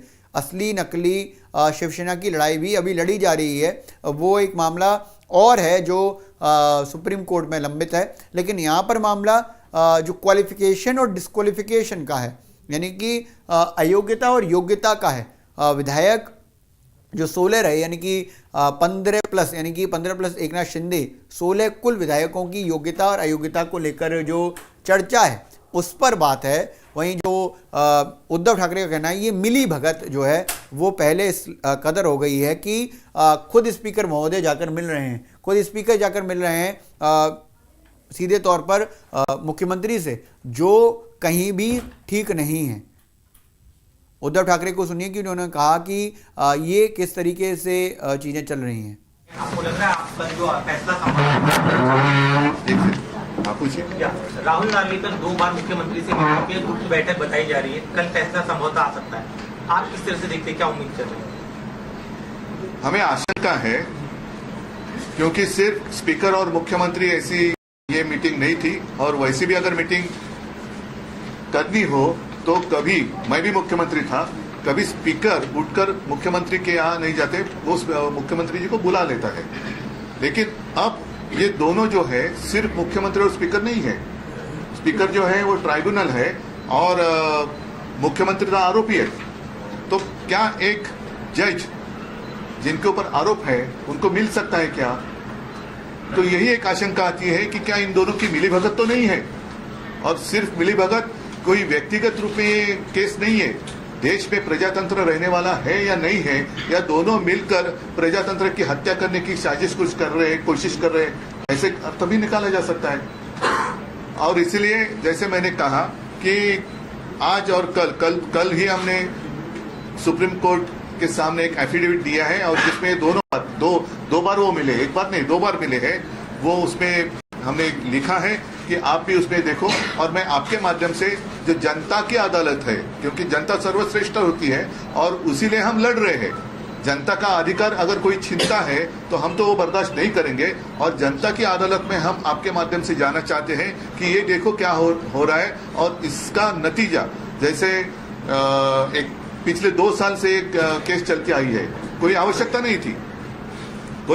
नहीं थी। ये तो सीधी केस है और कुछ जो घटना तज्ञ है वो बार बार अपनी राय इस बारे में रख रहे हैं। और आज भी जो एक हमारे महाराष्ट्र के ज्येष्ठ कायदे तज्ञ उल्लास बापट, उनकी एक रिएक्शन मैंने देखी लोकशाही चैनल पर, शायद आपके चैनल पर भी वो आई होगी। तो मैं पूरी जनता को एक रिक्वेस्ट करता हूँ, आप वो देखिए उनकी राय क्या है। और इतना समय इसमें बर्बाद हो गया है, ये तो इलीगल गवर्नमेंट है, जो सुप्रीम कोर्ट ने भी कहा है। तो इलीगल गवर्नमेंट के हाथों में 2 साल तक महाराष्ट्र का भवितव्य रखना ये बहुत ही खतरनाक बात है। और कल क्या होगा या कल क्या हो सकता है, तो ये 2 बार जो मिले हैं ये मिलीभगत भी हो सकती है, प्रजातंत्र की हत्या करने की साजिश शायद हो गई। एकनाथ शिंदे की तरफ से कहा गया है कि बहुमत उनके पास है, फैसला नहीं, वो ठीक है, वो तो अदालत में हुआ है। अदालत ने अपना जो भी एक ऑब्जर्वेशन है वो पूरा उसमें लिख कर ट्राइब्यूनल के पास भेज दिया है। और जैसे अनिल जी ने अभी बताया, चाहे तो वो हिंदी में दोहरा सकते हैं, तो उस फ्रेमवर्क में ट्राइब्यूनल ने काम करना चाहिए था। लेकिन जिस ढंग से उन्होंने एक समय की बर्बादी, और शायद कल और एक ऐसा कुछ कर सकते कि और समय निकले, तब तक ये चुनाव हो जाएगा। हमें कोई आपत्ति नहीं, हम तो जनता के सामने हैं, जनता के बीच में है और जनता तो जो न्याय देगी वो तो देख रही है। लेकिन क्या हम खुलेआम हमारे नजर के सामने प्रजातंत्र की हत्या होने जा रही है उसको स्वीकार कर सकते हैं क्या? उद्धव जी विरोधी नेत्यांच्या आमदार अपात्रता प्रकरणी निकाल यायला अवघे 24 तास उरले असताना तुमच्या पक्षाचे आमदार रवींद्र वायकर यांच्या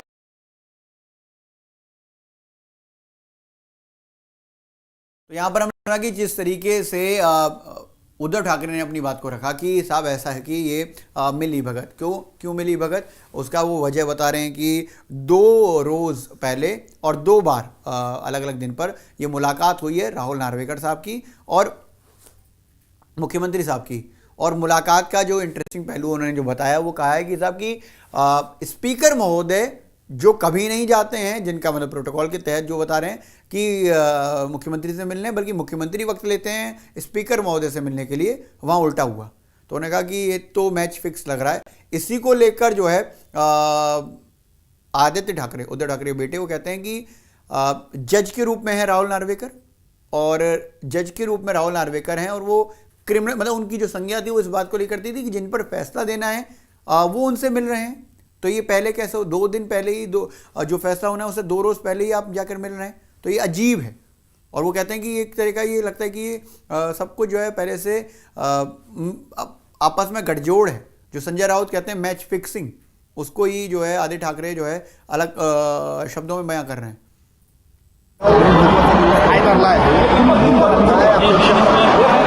नार्वेकर म्हणतात न्याय सगळ्यांना मिळेल.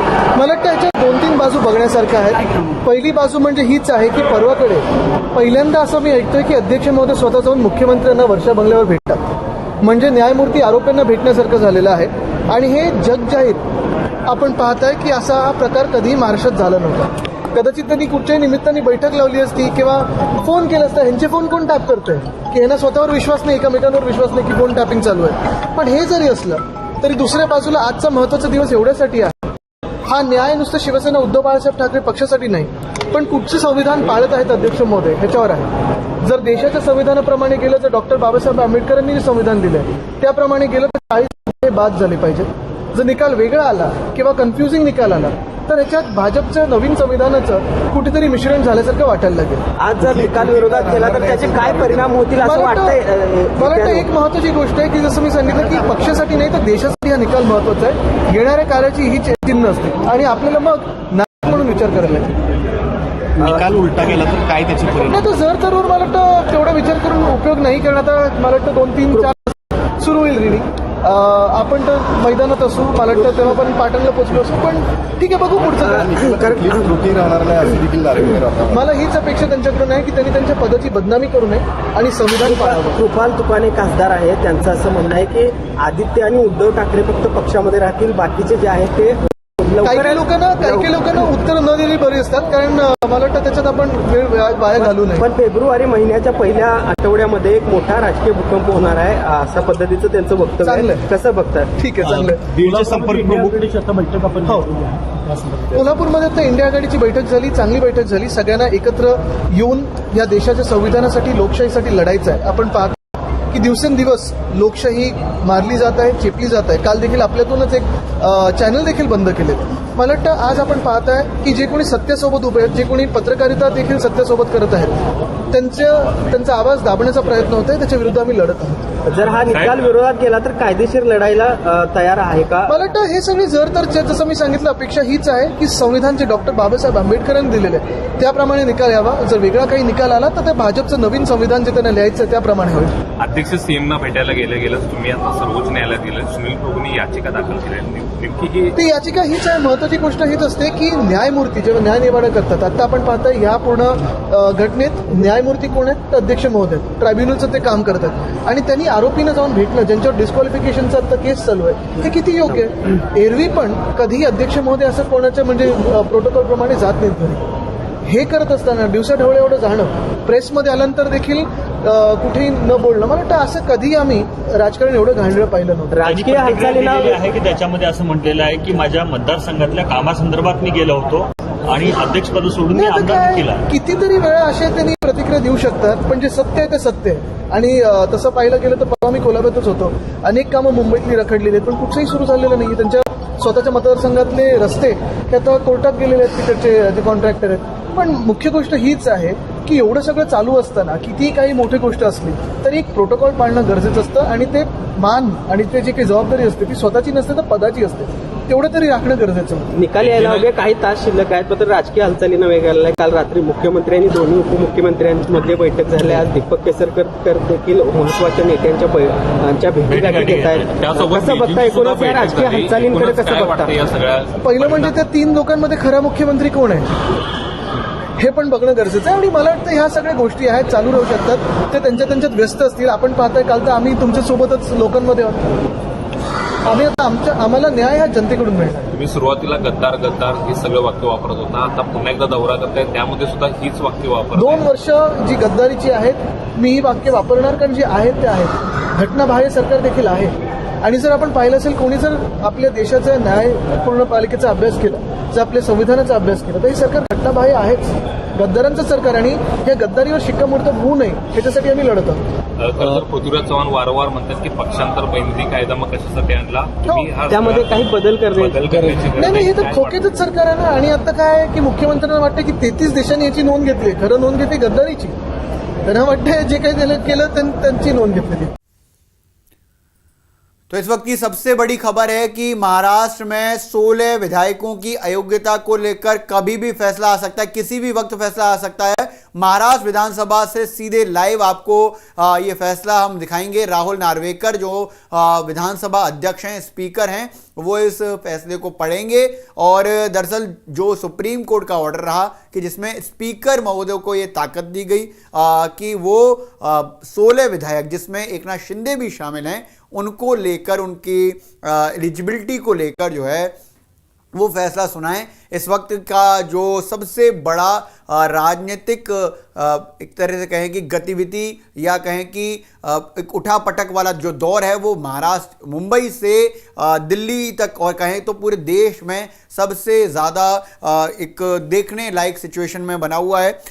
16 विधायकों की जो अयोग्यता है या योग्यता है, इस पर फैसला जो है राहुल नार्वेकर देंगे। संजय राउत का कहना है कि मैच फिक्सिंग हो चुकी है। पहले ही राहुल नार्वेकर जो है वो मुख्यमंत्री एकनाथ शिंदे से मिल चुके हैं और उन्होंने इस चीज़ को पक्का किया है और इसके साथ साथ एकनाथ शिंदे का दावोस आगे कुछ दिन बाद जाना पक्का हो रखा है। तो फिर उन्होंने कहा कि इस बात की कहीं भी अब गुंजाइश बचती नहीं है। लेकिन जिस तरीके से एकनाथ शिंदे ने अपनी बात को रखा, उन्होंने कहा कि असली शिवसेना वही है, उन पर सिंबल है और ईसीआई ने उनको नाम दिया हुआ है, इसलिए असली शिवसेना वो हैं। इसलिए किसी भी तरह का कोई भी कंफ्यूजन उनके दिमाग में है नहीं है, ये फैसला उनके पक्ष में आएगा।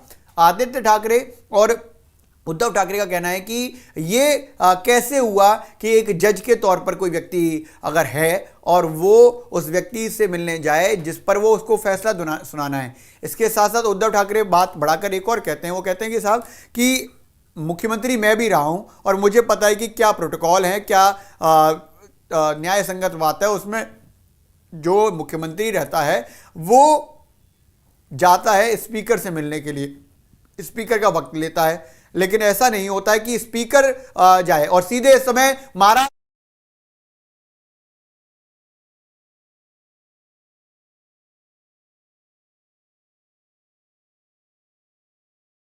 को दिखाई दे रही है।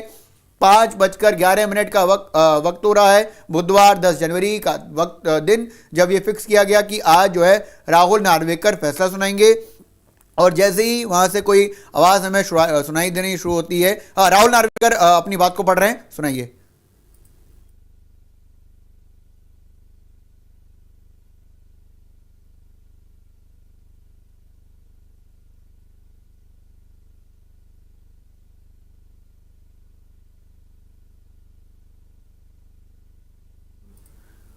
तो अभी किसी टेक्निकल ग्लिच की वजह से आवाज जो है वो आती जाती रही है, लेकिन जैसे ही फैसला जो है वो सामने आएगा वो आपको सुना दिया जाएगा। देखिए इस वक्त 16 एमएलए की अयोग्यता पर फैसला महाराष्ट्र की विधानसभा से हो रहा है, सुनिए।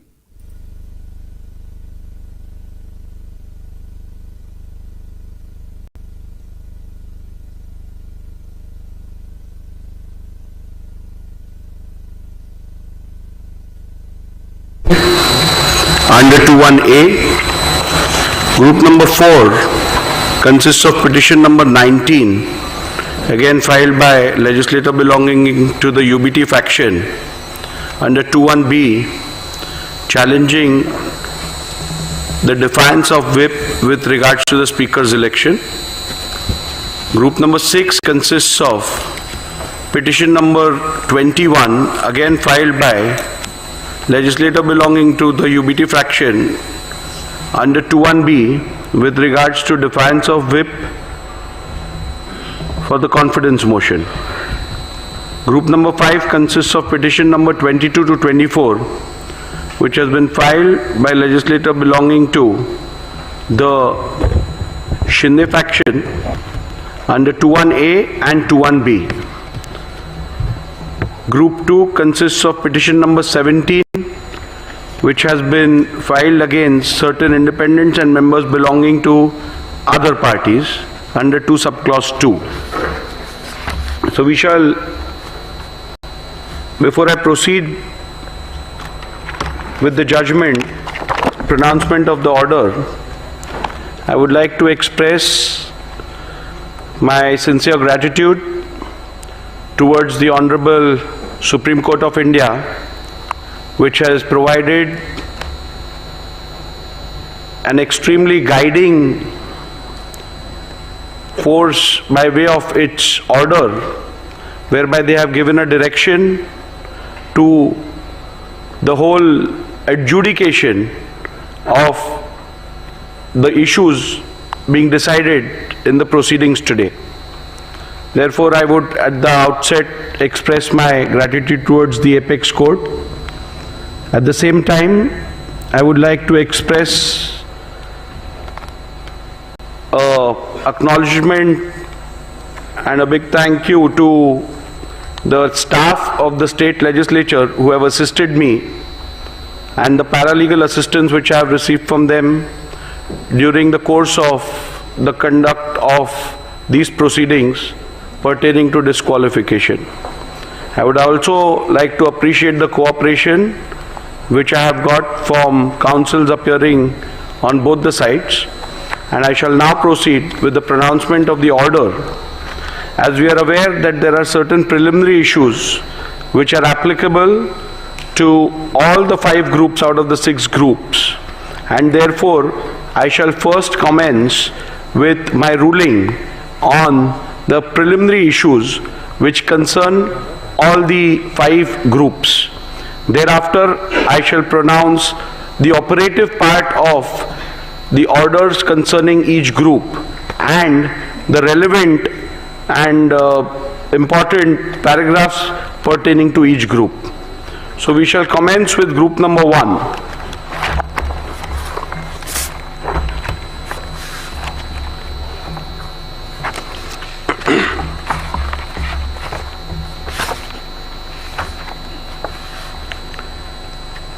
Preliminary issues. The Honorable Supreme Court in Subhash Desai Supra versus the Governor of Maharashtra, hereinafter referred to as Subhash Desai, was pleased to direct that the Speaker should prima facie determine who the real political party is for the purpose of adjudicating disqualification petitions if 2 or more factions claim to be that political party, and accordingly shall recognize the whip and the leader who were duly authorized by the Shiv Sena political party, keeping with the principles discussed in the said judgment.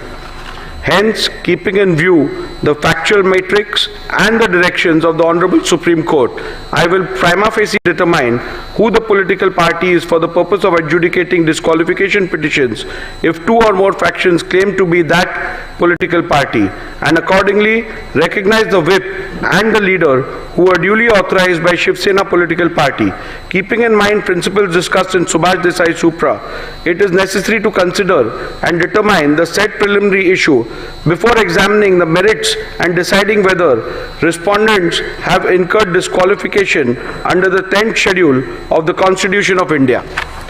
Thus, the preliminary issue that arises for my consideration before delving into the merits of disqualification petitions under the 10th schedule is which among the 2 fractions was the real Shiv Sena political party, and consequently who was the duly authorized leader and or the whip of Shiv Sena political party for the purpose of deciding the present disqualification petition.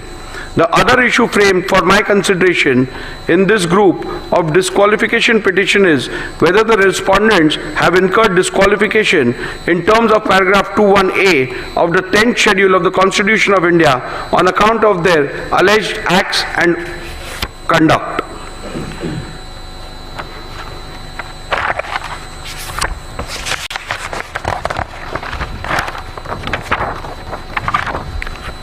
Paragraph 84 deals with the principles which have been laid down by the Honorable Supreme Court. I am not going to read out those are a part of my order. I'll come to paragraph number 85 now. Thus, what emerges from the principles laid down by the Honorable Apex Court in that the question of who the real political party is has to be considered and determined after giving due weightage to 1. the Constitution of Shiv Sena, 2. the leadership structure of the party, and 3. the legislative majority if 2 or more factions claim to be real political party. The question of who the real political party is hereinafter referred to as the preliminary issue. Since in these proceedings both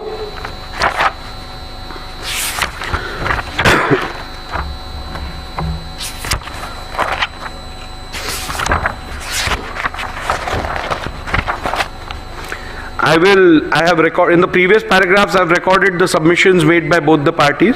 I will come down to my observations and conclusions with regards to the preliminary issues.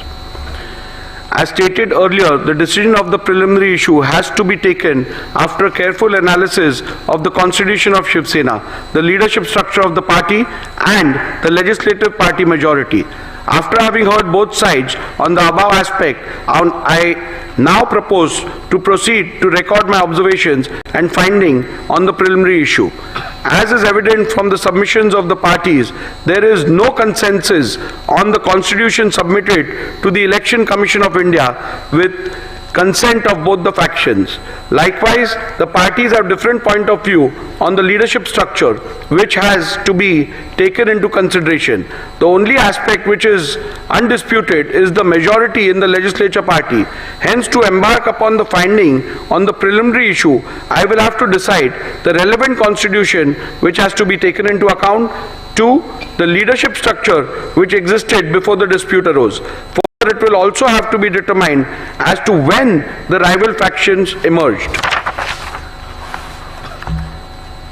Petitioner's assertion that the constitution of the year 2018 is the relevant constitution which has to be taken into account for the purpose of determining the preliminary issue is based on the submission that 1. The 2018 constitution has to be considered as both the parties have relied upon the 2018 amended constitution and acted thereupon. 2. The Election Commission in its order dated 17/2/2023 in dispute case number 1 of 2022 has held that both the parties were aware of the 2018 amendment, and thus the said constitution of 2018 has to be taken as the constitution which is done with the consent of both the factions, as the said constitution of 2018 was never disputed prior to the initiation of these disqualification petitions and the same was never challenged. 3. Respondents have themselves admitted and relied on the said constitution of 2018. And 4. The statement of Shri Yogesh Kadam that the filing of 2018 constitution along with the respondent's reply was a mistake done by the lawyers cannot be accepted, as the said statement is an afterthought and done only with the intention to mitigate the damaging statements made by Shri Dilip Lande. To the contrary, respondents have asserted that the constitution of the year 1999 has to be the one which has to be borne in mind, as according to the respondents, the constitution of the year 2018 was never submitted to the ECI. Respondents pointed out to the letter dated 4th April 2018 by way of which the petitioner based their claims of submissions of the said constitution to the ECI. By pointing out to the same, respondents submitted that both the said letters do not mention anything about the purported amendments to the constitution or submission of the same thereof to the ECI. A similar claim was made with respect to the letter dated 27/2/2018 by Shri Uddhav Thackeray in the special leave petition number 3997 of 2022. However, in the said SLP, there was no mention about the existence of any such letter dated 4th April 2018. The word submitted appearing in paragraph 168 of Subhash Desai means submitted before the ECI, as is evident from the further part of the said paragraph, which the petitioner has conveniently ignored. The respondents have further submitted that 2018 Constitution has been wrongly annexed as a document. The stand of the respondent on the 2018 Constitution has always been that it is unconstitutional and was secretly manufactured by Shri Uddhav Thackeray in cahoots with Mr. Anil Desai. This stand has been specifically taken in the reply filed by Shri Eknath Shinde before the Honorable Supreme Court in SLP number 3997 of 2023, way back on 16/3/2023, much before filing of the replies before the Speaker in August 2023. Further, even the additional replies filed on 25/10/2023 in the present proceedings, the aforesaid petition has been reiterated by the respondents.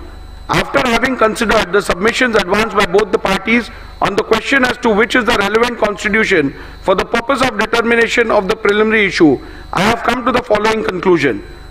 A. As per the Honorable Apex Court, if both the factions have submitted different versions of the constitution of the party, then in that case, what has to be taken into account is the constitution which was submitted to the ECI with the consent of both parties before the rival factions emerged. Before recording further conclusions, I find it imperative to reiterate that pursuant to the initiation of these disqualification disqualifications, the Maharashtra Legislature Secretariat had vide letter dated 7 June 2023 requested the Office of the Election Commission of India to provide a copy of the party constitution / memorandum / rules and regulations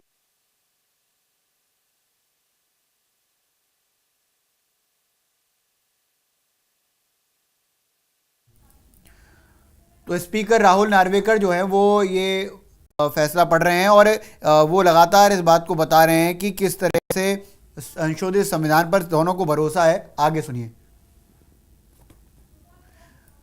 देखिए वो भी ये नहीं, उन्होंने ये भी बात रखी है कि असली मुद्दा ये है कि फाइनल जो कह रहे हैं ना कि असली शिवसेना कौन है, उस पर भी बात रखी है। and rules of Shiv Sena as available on the record of Election Commission of India. Further, with respect to amendments, if any, to the said constitution of the party, the Election Commission requested the Legislature Secretariat to refer to the order dated 17 February 2023 passed by the ECI in dispute case number 1 of 2022.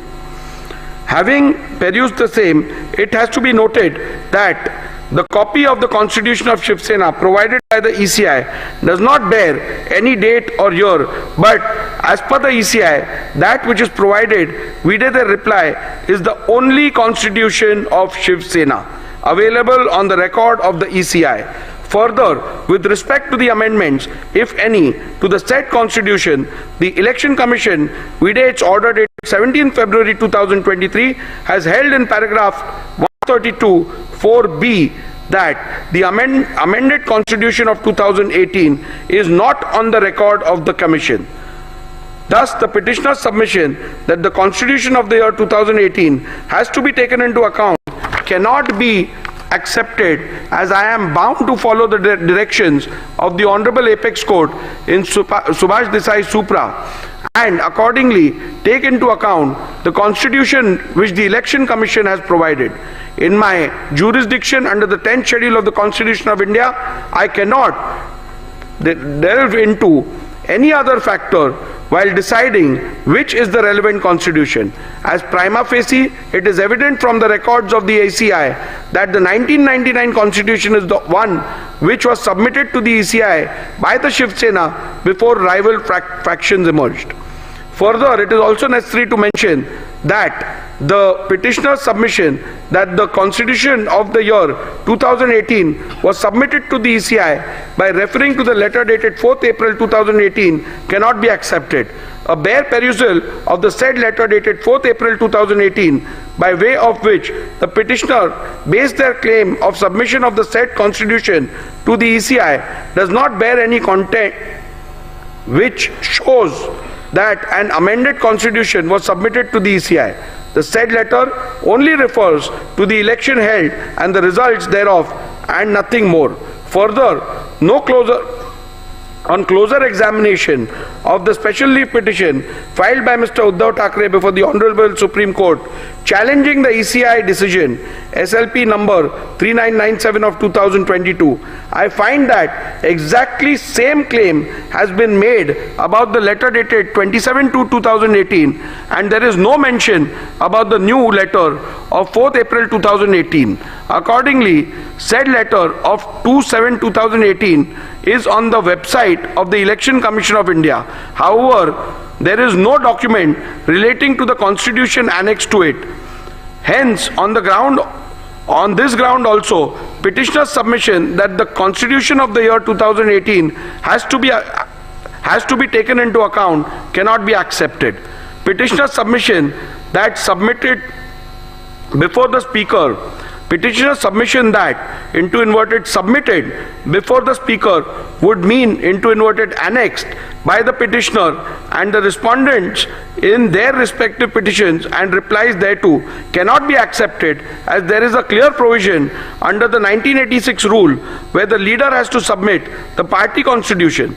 Rule 3 subclause 1 subclause B of 1986 rule mandates that the leader into inverted shall furnish into inverted a copy of the rules and regulations, whether known as such or as constitution or any other name, of the political party concerned.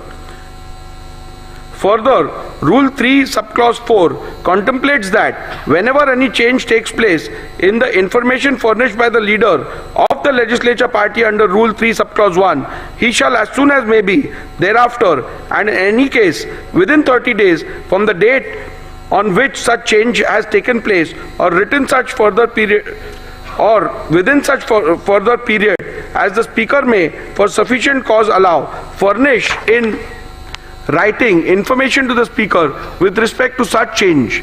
Thus, the submission of Constitution before the Speaker has to mean submission under Rule 3 of 1986 rules. However, till date, Shiv Sena has not submitted any Constitution on the record of the Speakers of the Speaker under the said Rule 3.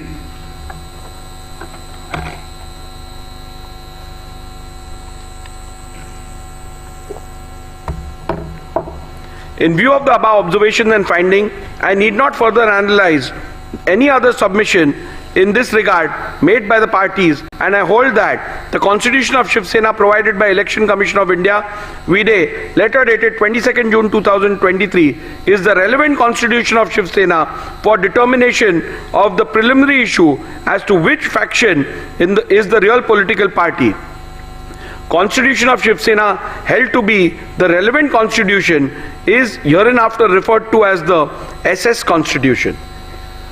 The leadership structure relevant for the determination. Learned Senior Advocate Mr. Kamath's submission that the leadership structure which is relevant for the purpose of deciding the preliminary issue is the leadership structure which is reflected in the communication dated 27 February 2018 and 4th April 2018 made to the Election Commission of India pursuant to the elections held on 23rd January 2018 is based on the petitioner's submission recorded in paragraph 89A to G herein above. Initially, the petitioner relied on the affidavit submitted to the ECI of the then office bearers of Shiv Sena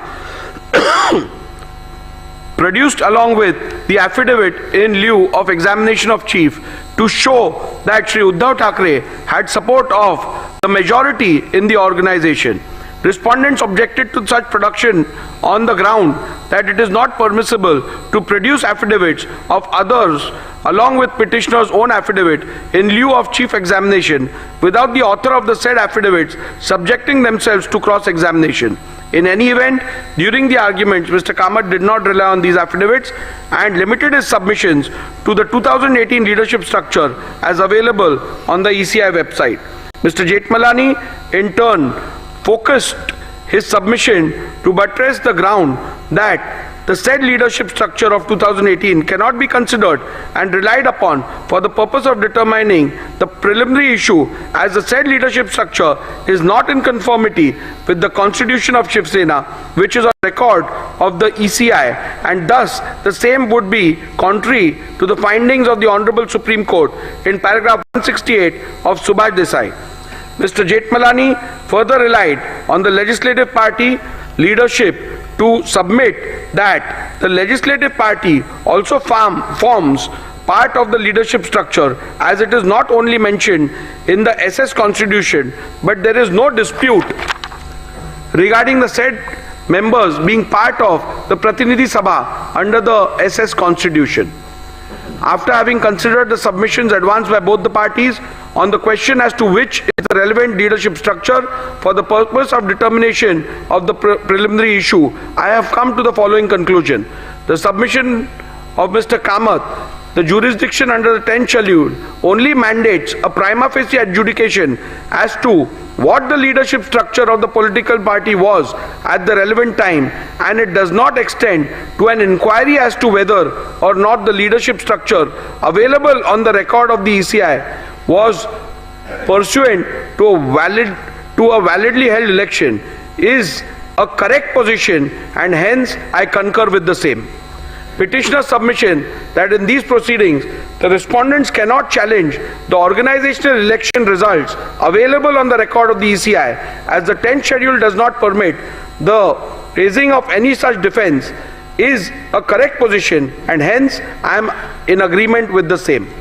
Respondent's submission that the leadership structure of 2018 cannot be considered and relied upon for the purpose of determining the preliminary issue, as the said leadership structure is not in conformity with the constitution of Shiv Sena, which is on record of the ECI, does not arise at this juncture, as it is a submission which has to be considered while determining whether the said leadership structure can be relied upon for the purpose of determining which faction represents the real political party, which would be dealt with at the appropriate juncture.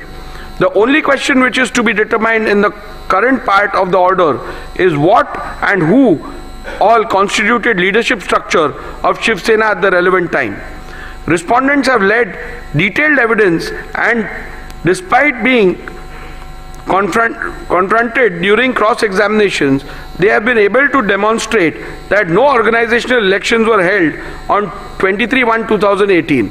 On the contrary, in the affidavit, in lieu of examination of Chief of Shri Sunil Prabhu, PW1, has stated that organizational elections were held on 23/1/2013 and 23/1/2018. However, Shri Sunil Prabhu has not claimed any personal knowledge of the same or and whether he was present during the said elections. During his cross-examination, he was confronted with the letter dated 28/1/2013. Thereafter, a specific question was posed to him by Mr. Jetmalani as to whether he voted in the said election, to which he responded in the affirmative. The contents of the said letter clearly stated that all the candidates were declared unopposed. The contradiction was also put to the witness by Mr. Jetmalani in cross-examination. However, no justification for the same was put forth by the witness. In view of the above evidence and records before me, prima facie indicate that no elections were held in the year 2013 as well as in the year 2018. However, I, as the Speaker, exercising jurisdiction under the 10th schedule, has a limited jurisdiction and cannot go beyond the record of the ECI as available on the website, and hence I have not considered this aspect while determining the relevant leadership structure. Thus, in view of the above conclusions, I find that the leadership structure of Shiv Sena reflected in the letter dated 27th February 2018, available on the website of the ECI, is the relevant leadership structure which has to be taken into account for the purpose of determining which faction is the real political party. The question whether which faction is the real political party is discernible from this 2018 leadership structure is discussed in paragraph 112 to 131 infra of the present order. The leadership structure so determined as the relevant leadership structure for the purpose of these disqualification petitions are hereinafter referred to as the 2018 leadership structure. Since in these proceedings both the factions are claiming to be the real political party, rival factions have emerged in the Shiv Sena. In view of the fact that rival factions have emerged and both the factions are claiming to be the real political party, it is imperative to prima facie determine when did the rival factions emerge. Thus, it is necessary to determine the relevant day on which rival factions emerged before further venturing into which of the faction was the real political party when rival factions emerged. At the outset, I must set straight the point that the determination of the Speaker exercising jurisdiction under the 10th schedule while deciding who the real political party is mandates only a preliminary inquiry which has to be done prima facie by taking into account material officially before the Speaker as the Master of the Legislative Assembly. I shall consider the facts relevant for the determination on what is before me as the Speaker of the Legislative Assembly. As noted by the Honorable Supreme Court in Subhash Desai Supra, on 21st June 2022, there was no material available before the Deputy Speaker to infer the emergence of any rival faction. However, after taking on record the resolution dated 21st June 2022 passed by the SSLP, disputed by the respondents, the very next day, the then Deputy Speaker received a resolution disputed by the petitioner dated 21st June 2022, received by the then Deputy Speaker on 22nd June 2022, contrary to the resolution dated 21st June 2022. Thus, from this fact alone, it is evident that there emerged two factions of the Shiv Sena from 21st June 2022 itself, but the same came to be officially on record of the office of the Speaker and or Legislative Secretariat on 22nd June 2022. At this juncture, it is imperative to refer to paragraph 119 of Subhash Desai Supra, where the Honorable Apex Court, while discussing the legality of the recognition of leader and the whip of Shiv Sena accorded by the letter dated 3rd July 2022, held that the Speaker ought to have taken into consideration the split that took place within the Shiv Sena, which were discernible from two sets of resolutions appointing two different leaders and whips placed on the record by Shiv Sena before the Legislature Secretariat. This paragraph into bracket 119 read with Honorable Apex Court's findings recorded by the Honorable Apex Court in paragraph 157 of Subhash Desai Supra makes it clear that the law laid down by the Honorable Supreme Court is that in view of the deletion of paragraph 3 of the 10th schedule, when rival factions emerge as a result of rift/split in the party, the Speaker has to necessarily find which faction is the real political party while recognizing leader and the whip of the party. Thus, in view of the facts recorded in the preceding paragraphs and keeping in view the principles enumerated by the Honorable Supreme Court in Subhash Desai Supra as recorded in paragraph 84 herein above, I have come to the following conclusion that the emergence of the two factions of Shiv Sena can be inferred from 21st June 2022 itself, and the same came to be a matter of official record of the office of the Speaker and of the Legislature Secretariat on 22nd June 2022. Conclusion: having decided the 1. relevant constitution of Shiv Sena, 2. leadership structure, and 3. the relevant point for the purpose of determining the preliminary issue, I have made the following analysis, observations and determinations on the preliminary issue of which faction was the real political party when two factions emerged. For the purpose of analyzing, discussing and determining the issue, the faction of the petitioner is hereinafter referred to as UBT faction, and likewise the respondent's faction is referred to as the Shinde faction. The applicability of the test of aims and objectives. I am not going into the details of reading the applicability of the test of aims and objectives, because as you are aware that in accordance with the directions of the Apex Court and otherwise, the Speaker is not required to get into the political thicket with regards to the aims and objectives of a political party.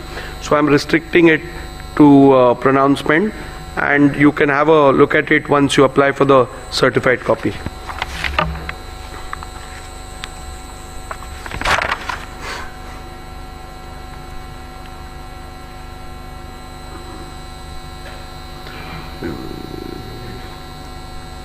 The reason why Shiv Sena constitution assumes significance is to analyze whether the question of which faction is the real political party is discernible from the leadership structure identifiable from the said Shiv Sena constitution. So the Shiv Sena constitution is relevant to the extent of identifying the leadership structure. Leadership structure as a criteria to determine who was the real political party. As I have already held, which is the relevant constitution and the leadership structure of the Shiv Sena to be taken into account for deciding the preliminary issue, I now have to see whether the relevant leadership structure read with the SS Constitution provides answers to the question which faction is the real political party and consequently determine the same. The UBT faction there are submissions made which have been recorded of both the sides, which are at paragraph 113 and 114 of my order. In view of the above recorded submissions of the parties, there emerges two further questions: whether 2018 leadership structure is in conformity with the constitution of Shiv Sena. Number two, whether will all the Paksha Pramukh will of the Paksha Pramukh and or majority leaders in the 2018 leadership structure could be said to be synonymous with the will of the political party. So we further have to derive get answers to two more questions. The primary one being whether 2018 leadership structure is in conformity as provided by the constitution, and number two, whether the will of the Paksha Pramukh and or majority of the leaders reflects the will of the political party. As there are contrasting submissions on the question, it is necessary to peruse the SS Constitution and the 2018 leadership structure and then record a finding as to whether the 2018 leadership structure is in conformity with the constitution of the Shiv Sena. Thus, I have taken a comparative look at the 2018 leadership structure and the SS Constitution and have arrived at the following observations and conclusions. A.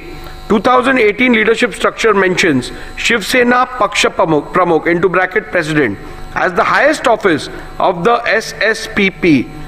However, in the SS Constitution, the highest office of the Shiv Sena political party is Shiv Sena Pramukh, but the said constitution distinguishes highest office and the highest authority and provides that Rashtriya Karyakarni is the highest authority whose decision shall be final. Shiv Sena SS Constitution provides that the members of the Rashtriya Karyakarni shall be called as Shiv Sena leaders and provides for a total number of 19 members, out of which 14 are to be elected by the Pratinidhi Sabha and the rest of the 5 members are to be appointed by Shiv Sena Pramukh.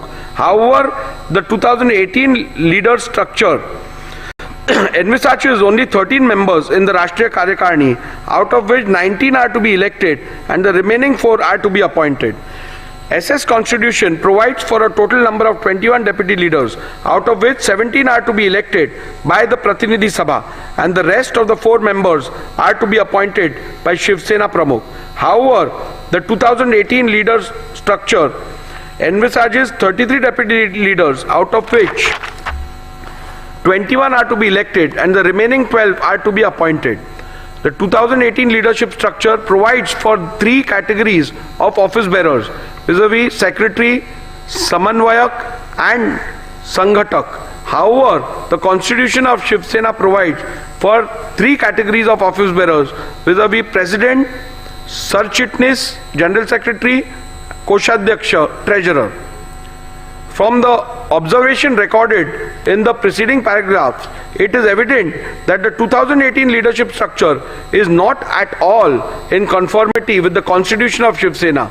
In view of this finding alone, it could very well be concluded that the 2018 leadership structure, which is not in conformity with the constitution of Shiv Sena, cannot be taken as the yardstick to determine which faction was the real political party at the relevant point of time.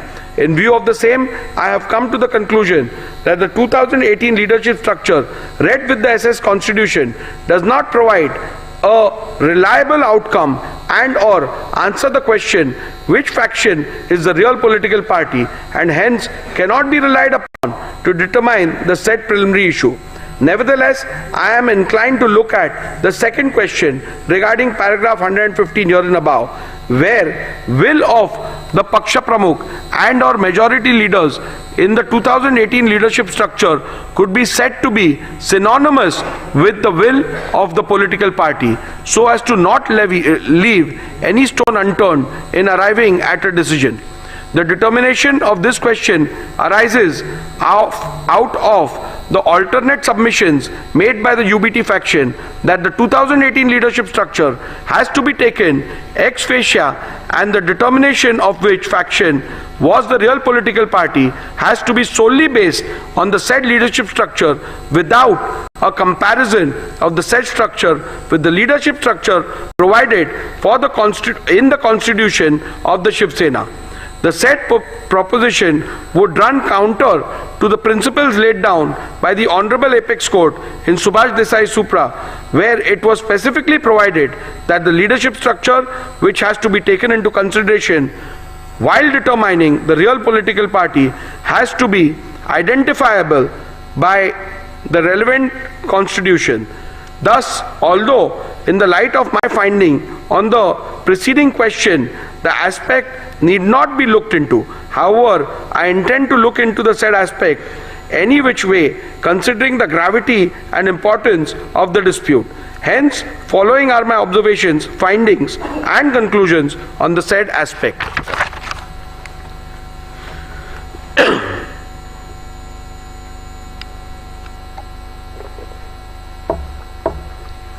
UBT faction has submitted that the decision of the Paksha Pramukh is synonymous with the will of the political party, and thus if there is a rift in the leadership structure, the decision of the Paksha Pramukh constitutes the will of the political party. This proposition is devoid of merit, as I do not find any substance to allow the same. The reason for the same are recorded herein below. The proposition perhaps would have been a valid point if the party president was the sole repository of the decision making with respect of the policy and administration of the party. For analyzing the said submissions, a perusal of the SS Constitution was made. The SS Constitution provided that Rashtriya Karyakarni shall be the highest authority of the party, and its decision in all matters concerning the party policy and party administration shall be final. It is also to be noted that the Paksha Pramukh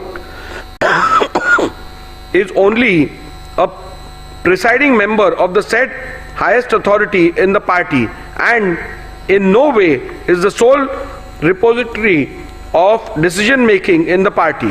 Thus, in view of the same, the submission that the decision and or the will of the Paksha Pramukh is synonymous with the will of the political party cannot be accepted. It would be appropriate to note that the SS Constitution does not even have a post called Paksha Pramukh. However, it was argued by the UBT faction that the nomenclature difference in the 2018 leadership structure and the SS Constitution is not a relevant factor for the purpose of deciding the preliminary issue. Even though I have held in paragraph 117 that 2000 leadership structure is not at all in conformity with SS Constitution, I shall consider this submission. The Constitution of Shiv Sena provides for Shiv Sena Pramukh. The submission of the petitioner that Shiv Sena Pramukh mentioned in the SS Constitution is the same post of Shiv Sena Paksha Pramukh termed in the 2018 leadership structure. By relying on the powers of Shiv Sena Pramukh, it was argued by the UBT faction that he is the authority under the party constitution vested with the powers to remove any member of the party. Thus, it was further argued that an authority who is vested with such power of removal reflects the will of political party with respect to removal of members from and for anti-party activities. However, a complete reading of the said provision in the party constitution reveals that the said submission is factually wrong. The said provision in relation to the powers of Shiv Sena Pramukh clearly provides that such power such a power is not absolute and it has to be exercised in consultation with the Rashtriya Karyakarni. Further, it has to be noted that such a power is only available to the Shiv Sena Pramukh for the purpose of removal of members mentioned in Article 8, Schedule B of the said constitution. The said schedule does not deal with leaders of the party. Leaders of the party is given under Schedule A of the said article. Thus, Shiv Sena Pramukh does not have any power to remove any leader of the party. Thus, the submission of the petitioner that Shri Uddhav Thackeray, Vide, letter dated 30/6/2022, had removed Shri Eknath Shinde from the post of Shiv Sena leader cannot be accepted, as such power are not vested with the party president. Hence, on this ground also, the submission that the decision and or the will of the Paksha Pramukh is synonymous with the will of the political party cannot be accepted. If this proposition is accepted, then in a situation where the party president, who is also a legislator, itself defects, then he could simply escape the wrath of the 10th schedule by pleading that his decision is the will of the party. Further, if this proposition is to be accepted, it would mean that no member can ever voice concern against the party president, and the party president might possibly be able to seek disqualification against any member who questions his credibility. This would run contrary to the concept of intra-party dissent. In view of the clear and unequivocal finding of the Honorable Supreme Court at paragraph 183 to 190 of Subhash Desai, I will be falling foul of the judgment of the Honorable Supreme Court in Kyoto Holohan, wherein the constitutional validity of the 10th schedule was itself upheld on the grounds that it is not an anti-dissent law if this proposition is accepted. I shall now proceed to consider whether the will of the majority leaders in the 2018 leadership structure is synonymous with the will of the political party. An alternate submission was made that even if the Paksha Pramukh is not accepted as the repository of the will of the political party, the decision of the leadership structure has to be construed as synonymous with the will of the political party. This proposition is also devoid of merit, and I do not find any substance in it for following reasons. In a circumstance where there is no dispute amongst the leaders identifiable by the constitution of a political party, the proposition would have held water. However, the factual matrix of the present matter is different. This is a matter where there is a dispute within the leadership structure itself. It is to be noted that in the present matter, rival factions have emerged in the legislature party, political party, and thus inevitably amongst leaders of the party as well. Thus, it would not be wise to apply this proposition in the present matter. The existence of split stroke rift in the leadership structure is admitted by the petitioner and or the UBT faction, as can be inferred from the petitioner's affidavit in lieu of examination in chief of PW1, petitioner himself, that the leader of the UBT faction did not have the support of all the members of the 2018 leadership structure when rival factions emerged. Thus, the submission that the decision of the leadership structure has to be construed as synonymous with the will of the political party could have perhaps be applied in a situation where there is a dispute between some members of the party and the elected leadership. In such a case, the leadership of the party could have possibly taken the stand that their decision would have to be taken as the decision and will of the political party until they are so removed from the leadership structure by a mechanism recognized by the constitution of the said political party. However, as I have noted earlier, in the present matter, rival claims have emerged wherein the leadership structure about the leadership within the leadership structure, about the leadership itself. In such a situation, one leader's contention that his will is the will of the political party would be contradiction in terms. Thus, when there is a vertical rift in the party and two factions within the said leadership structure emerge as a result of the said rift, leaders of either faction, both Shri Uddhav Thackeray and Shri Eknath Shinde, could equally claim to represent the will of the political party. In that case, it would not be appropriate to take their decision as the decision that carries the will and wish of the political party when the question of which faction is the political party is being considered.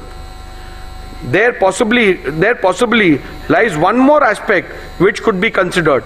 Does the stand-stroke decision of the majority members of the leaders within the leadership structure, identifiable and appointed according to the constitution of the political party, could be construed as the will and desire of the political party in the event there is a dispute within the leadership structure? For the purpose of answering this question, one must look into the constitution of the political party. In an event where the party constitution provides for a mechanism to resolve a conflict of decision within the leadership structure, then in that case it would have been a guiding factor.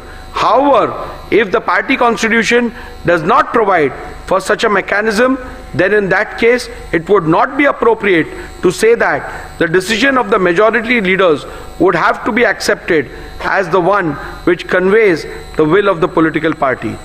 This aspect need not be further considered in view of the fact that in any case UBT faction has not placed any material on record or even suggest that any meeting of the Rashtriya Karyakarni was called for where any decision in relation to the real political party was resolved so as to identify the leaders and or the whip who carried the will of the political party.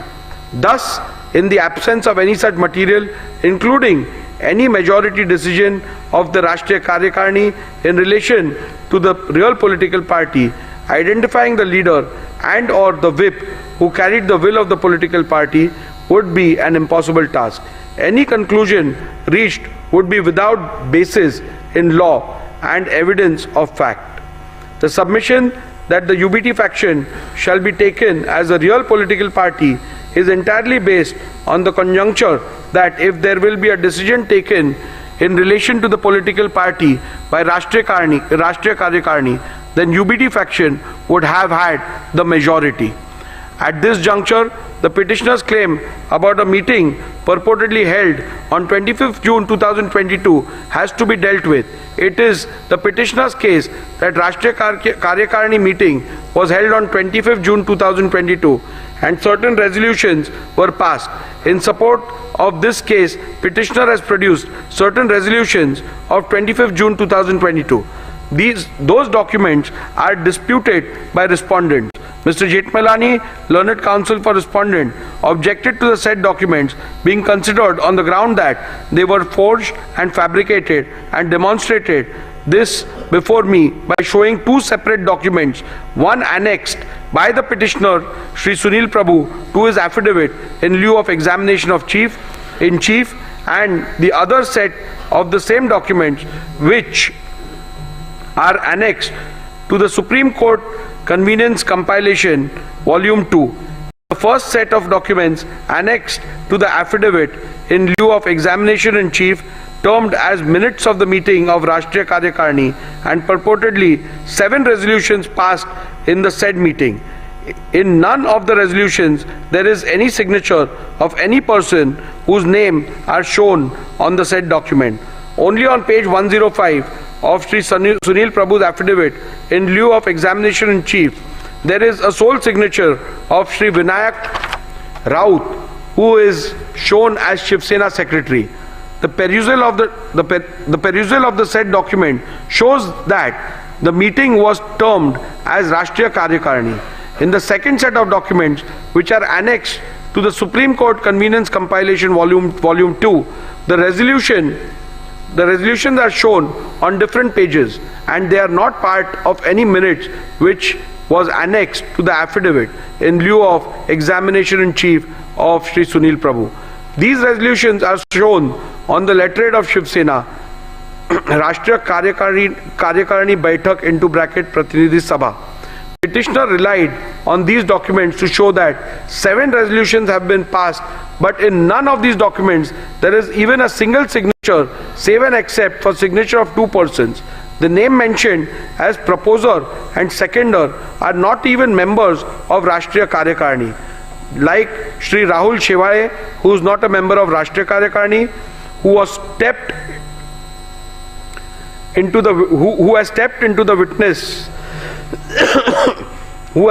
into the witnesses and led evidence that there was no such meeting. The same is the case with Shri Vinayak Raut and Shri Arvind Sawant. They are also not members of the said Rashtriya Karyakarani. The petitioner had claimed that the said meeting was held on 25/6/2022 at Sena Bhavan, whereas Shri Uddhav Thackeray claimed that the said meeting was held through video conference. This has been stated by Uddhav Thackeray in his submission before the Election Commission filed on 9/1/2023. This itself casts a doubt on the authenticity of the documents and holding of any such meeting of either Rashtriya Karyakarani or Pratinidhi Sabha. The petitioner himself is not sure whether it was Rashtriya Karyakarani or Pratinidhi Sabha. Thus, in view of the above said documents, the said documents cannot be permitted to be relied on. Petitioner suggests that a look into how the Shiv Sena settled conflict or decisions within the leadership structure in the past might shed some light into this. However, in the present matter, no such material are placed before me to even suggest such instances which happened in the past where the majority decision within the leadership structure is taken as the will of the political party. It is to be also noted that the petitioner has neither placed nor provided any material to show that historically the decision of the majority within the leadership structure is taken to be the final decision of the political party whenever there was a conflict of decision within the leadership structure. Thus, for this reason also, it would not be appropriate and correct to accept the proposition that the decision of the majority leaders within the leadership structure would have to be accepted as one which conveys the will of the political party. As a passing note, I must also add that the majority rule possibly could have been applied in a normal situation where there is dissent in respect to some policy and or administrative decision of the party. However, such a simple rule / test shall not be applied to determine an essential question in existential question in relation to the political party, such as in the present matter, where which faction is the real political party is required to be determined. Thus, in view of the decisions recorded herein above, I am not inclined to accept submissions of the UBT faction that will of the majority leaders in the 2018 leadership structure is synonymous with the will of the political party. Thus, from paragraph 112 to 128, I have dealt with whether the relevant leadership structure read with the Shiv Sena Constitution, SS Constitution, provides answer to the question which faction is the real political party. In view of the same, I record my conclusion and finding thereon as under.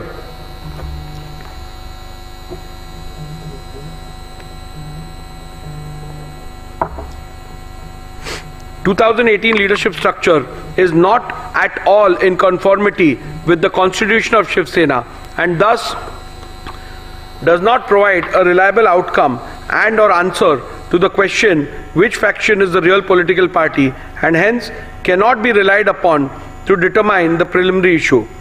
Decision of the Paksha Pramukh is not synonymous with the will of the political party and thus if there is a rift in the leadership structure, the decision of the Paksha Pramukh cannot be taken as the will of the political party.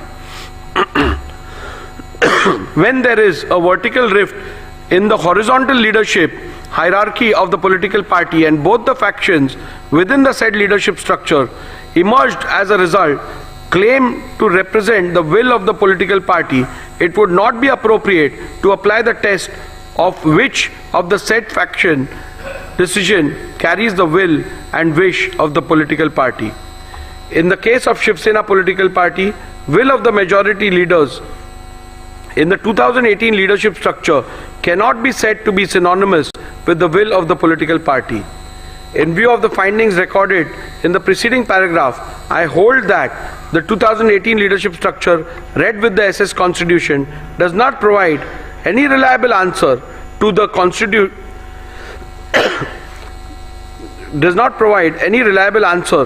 question which faction is the real political party, and consequently the 2018 leadership structure cannot be yardstick to determine which faction is the real political party.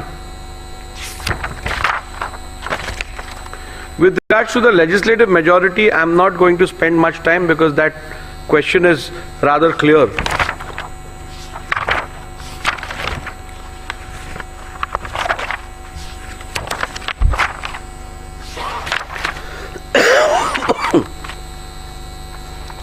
In view of the above observations and findings, I hold as follows. Which faction is the real political party is discernible from legislative majority which existed when the rival factions emerged. Legislative majority which existed when the rival factions emerged can be discerned and or inferred from 1.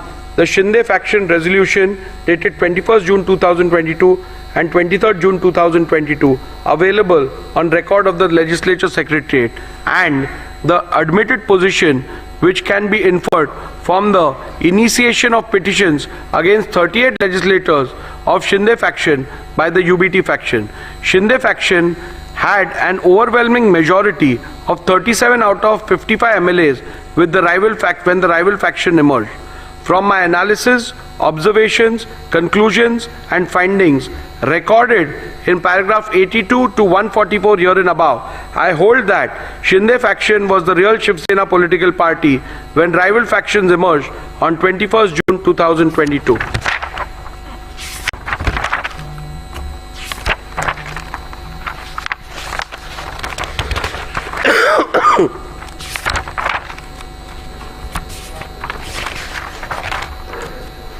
In view of my findings that the Shinde faction was the real political party when the rival faction emerged, and that Shri Sunil Prabhu ceased to be the duly authorized whip from 21st June 2022, I further conclude that Shri Bharat Gogaole was validly appointed as the whip, as that was the reflection of the will of the Shiv Sena political party as on 21st June 2023. Following are the final conclusions, which is again a summary.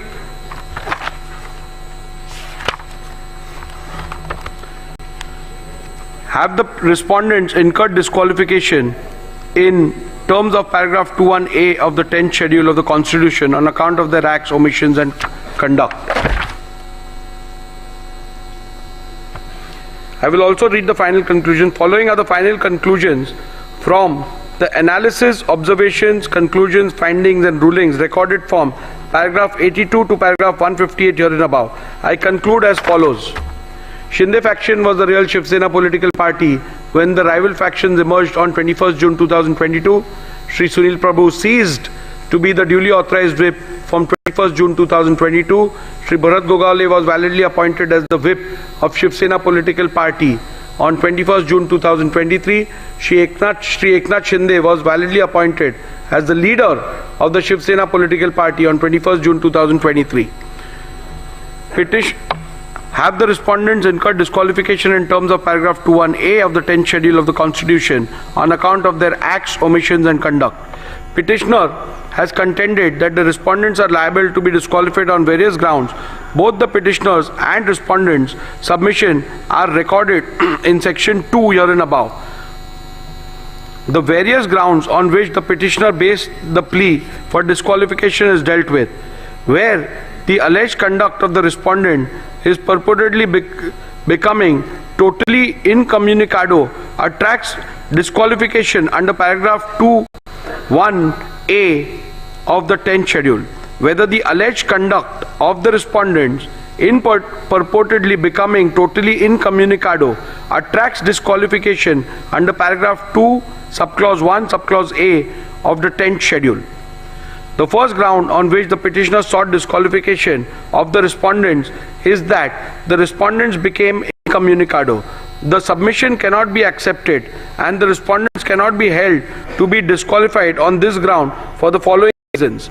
The ground is a mere allegation, and apart from mere assertion that the respondents have gone incommunicado, the petitioner has not put forth any evidence or material to substantiate it.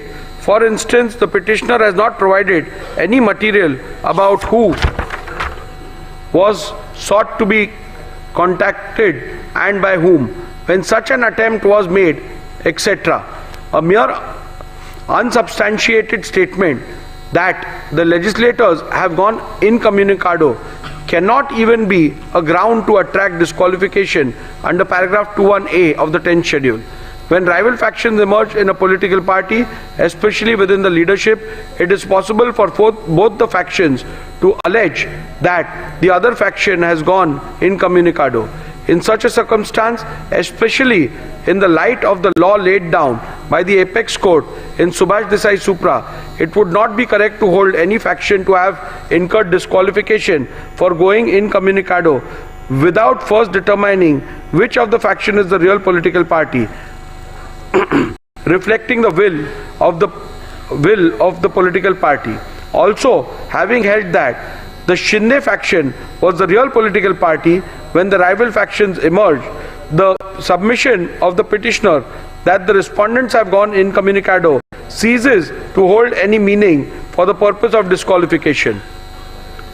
On the 20th of June 2022, elections for the Legislative Council were held. In his cross-examination, Shri Sunil Prabhu, PW1, stated that all the MLAs were present for the same. In the face of this evidence, it would not be possible to accept that the legislators had gone incommunicado. Respondents have placed that they have been in touch with the UBT faction. They substantiated it by stating that Shri Milind Narwekar and Shri Ravindra Phatak, MLC, of the UBT faction had gone to Surat and met Shri Eknath Shinde and other respondents on 21st June 2022 on the instructions of Shri Uddhav Thackeray. This fact was not denied by the petitioner Shri Sunil Prabhu when a suggestion was put to him in the cross-examination. In fact, the petitioner admitted that Shri Milind Narwekar and Shri Ravindra Phatak, MLC, of the UBT faction had gone to Surat and met Shri Eknath Shinde and other respondents. Also, three of the witnesses for respondents have testified that Shri Milind Narwekar and Shri Ravindra Phatak, MLC, of the UBT faction had gone to Surat and met Shri Eknath Shinde and other respondents. On 21st June 2022, on the instructions of Shri Uddhav Thackeray, the testimony stood the test of cross-examination and the petitioner could not establish otherwise.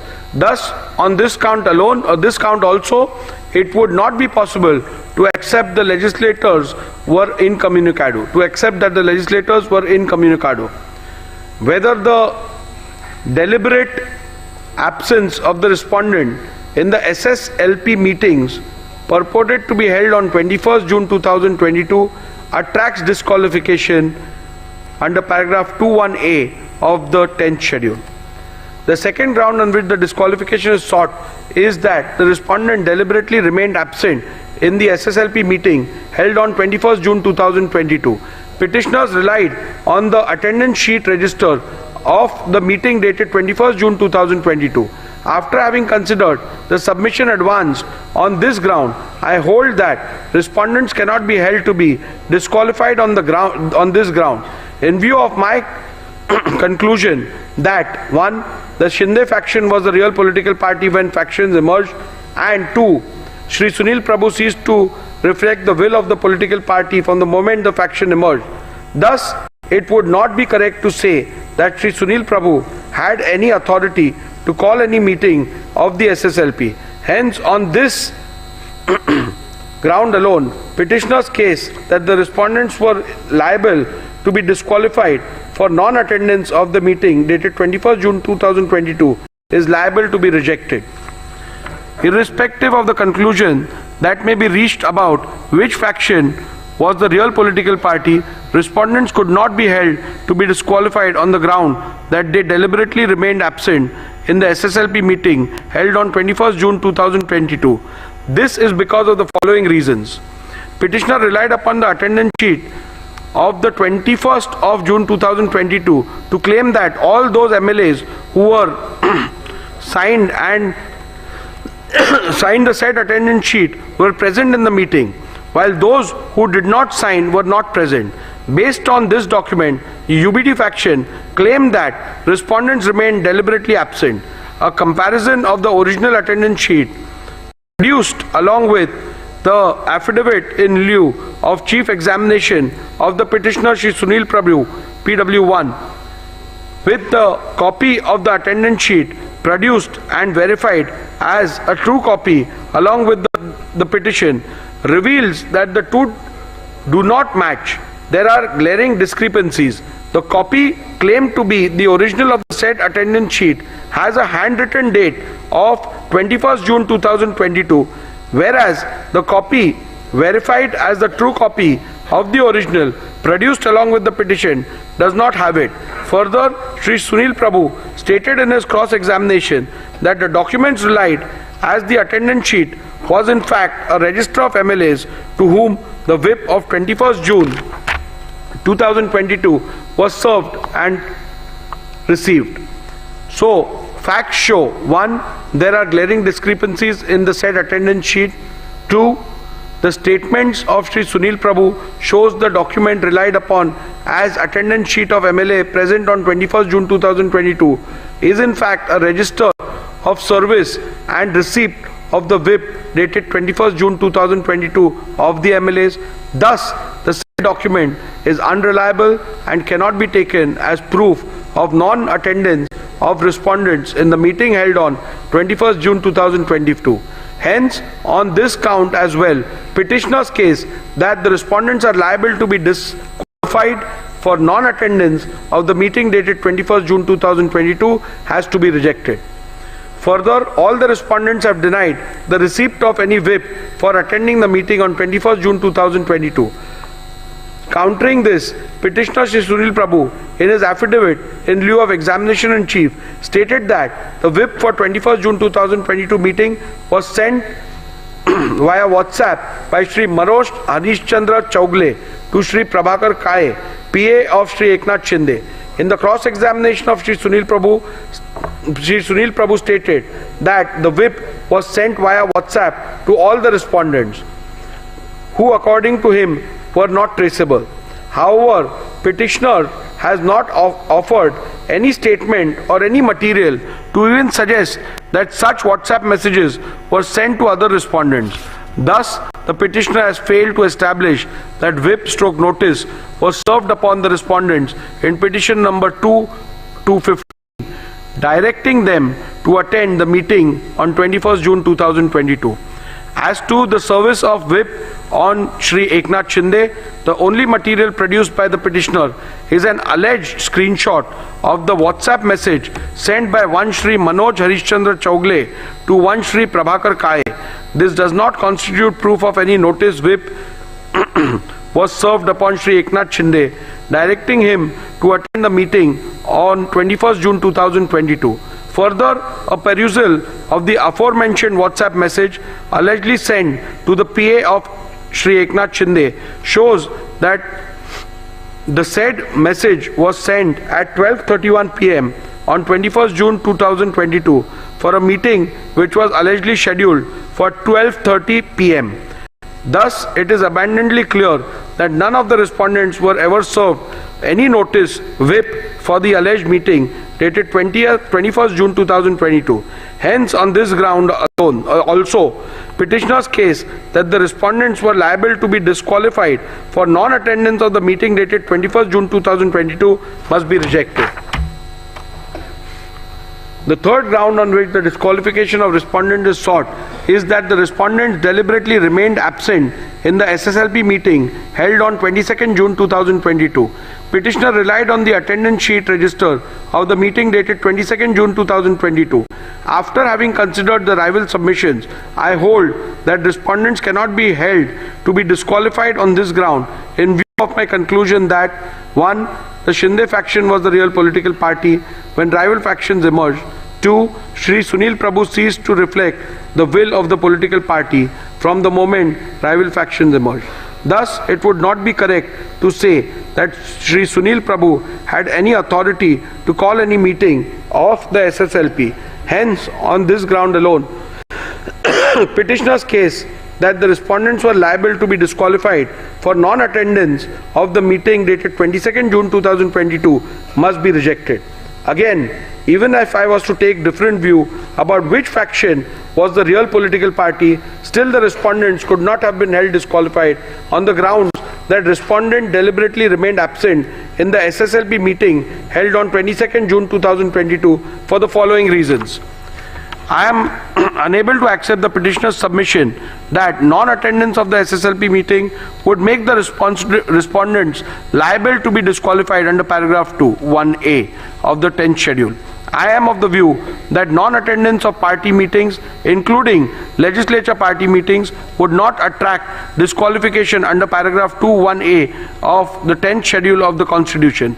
Such an action cannot indicate that the members have voluntarily given up his membership of the political party. Not attending party meeting and voicing a difference of opinion outside the House are matters between the members and his party and have nothing to do with clause 2(1)(a) of the 10th schedule. Non-attendance of the meeting can at the most be termed as an act of dissent within the party. If viewed as a form of expression, it would be protected by freedom of speech and expression, which includes dissent and is not only an integral part of fundamental rights under Article 14, 19 and 21 of the Constitution, but is an aspect of the basic structure of the Constitution also.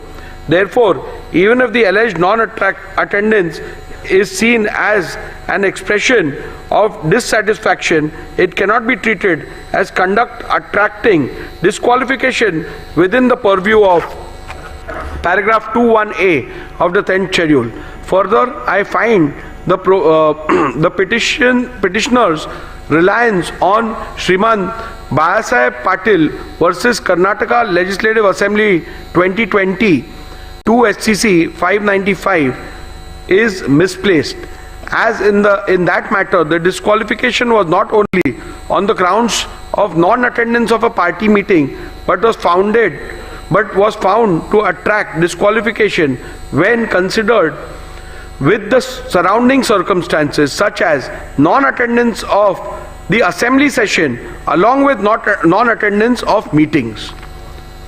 Petitioner relied upon the attendance sheet of the 22nd June 2022 to claim that all those MLAs who had signed the said attendance sheet were present in the meeting, while those who did not sign were not present.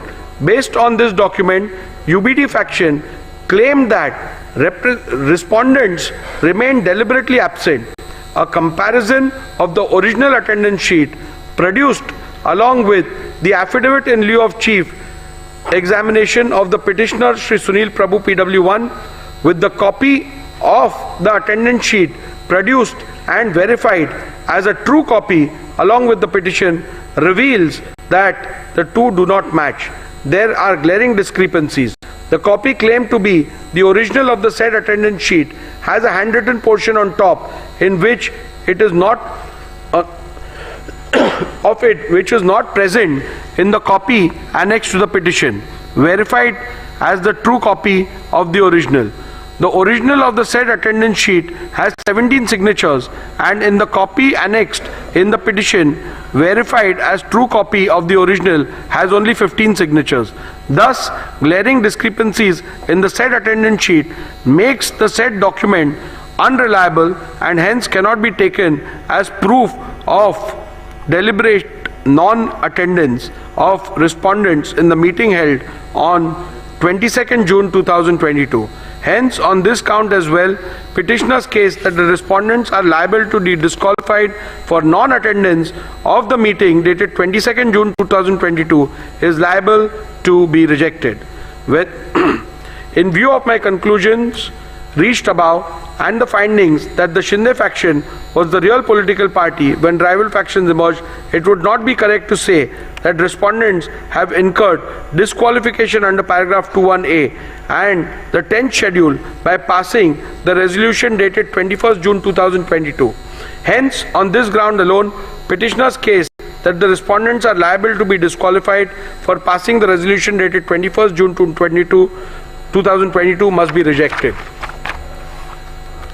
The next ground on which disqualification of respondents is sought is that the respondents acted in concert with BJP.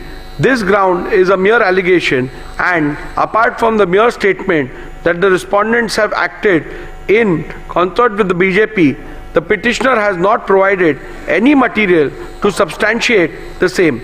Thus, a bald, unsustained statement that the legislators have acted in concert with the BJP cannot be a ground to attract disqualification under paragraph 21A of the 10th schedule. The next ground on which the petitioner seeks the respondents' disqualification is that they made anti-party, anti-coalition statements. Again, this ground is a mere allegation, and apart from a mere statement that the respondents have made anti-party, anti-coalition statements, the petitioner has not provided any material to substantiate the same. Newspaper/media reports relied on the petitioner cannot be taken as conclusive evidence of anti-party activities. It can at most be only considered hearsay. Thus, a mere unsubstantiated statement cannot be ground to attract disqualification under paragraph 21A of the 10th schedule. In conclusion, I would like to make some observations about dissent, indiscipline, and what acts as indiscipline would attract disqualification under the 10th schedule. If some member or members in a given case go overboard and make some statements or do some acts which may be considered indiscipline, it would be for political party to deal with them appropriately. Looking at the degree and gravity of the indiscipline, the concerned member may be censored, admonished or reprimanded or given a mere extreme punishment such as suspension or expulsion from the party as may be warranted by party rules.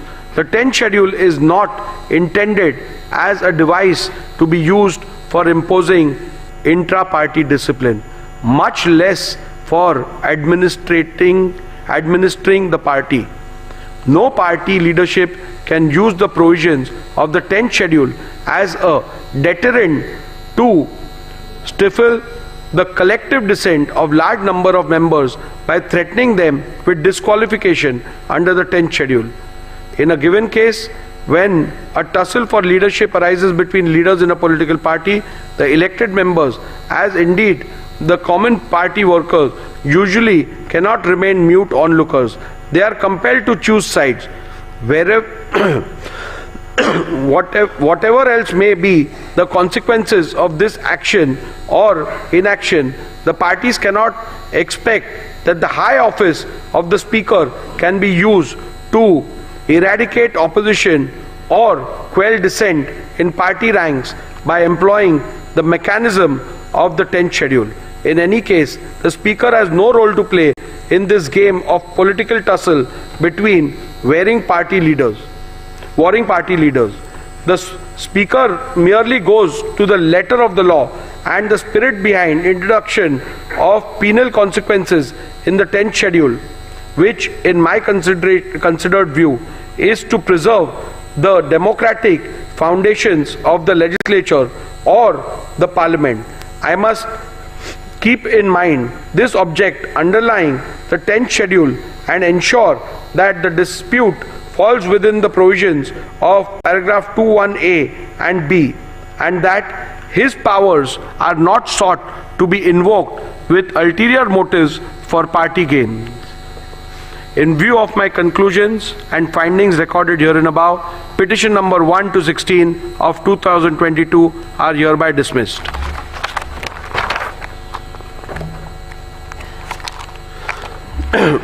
Group 3 deals with petition number 18, which is also under paragraph 21A.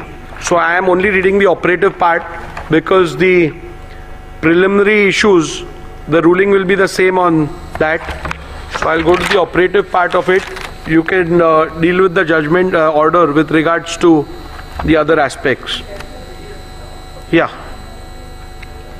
In view of my conclusion and findings recorded herein above, petition number 18 of 2022 is hereby dismissed.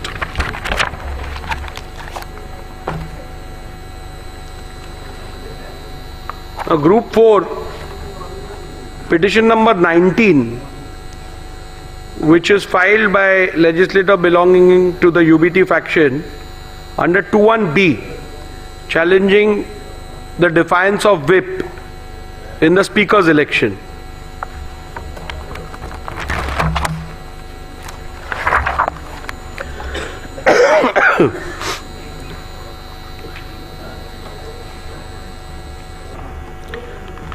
Petitioner has contended that the respondents are liable to be disqualified on various grounds.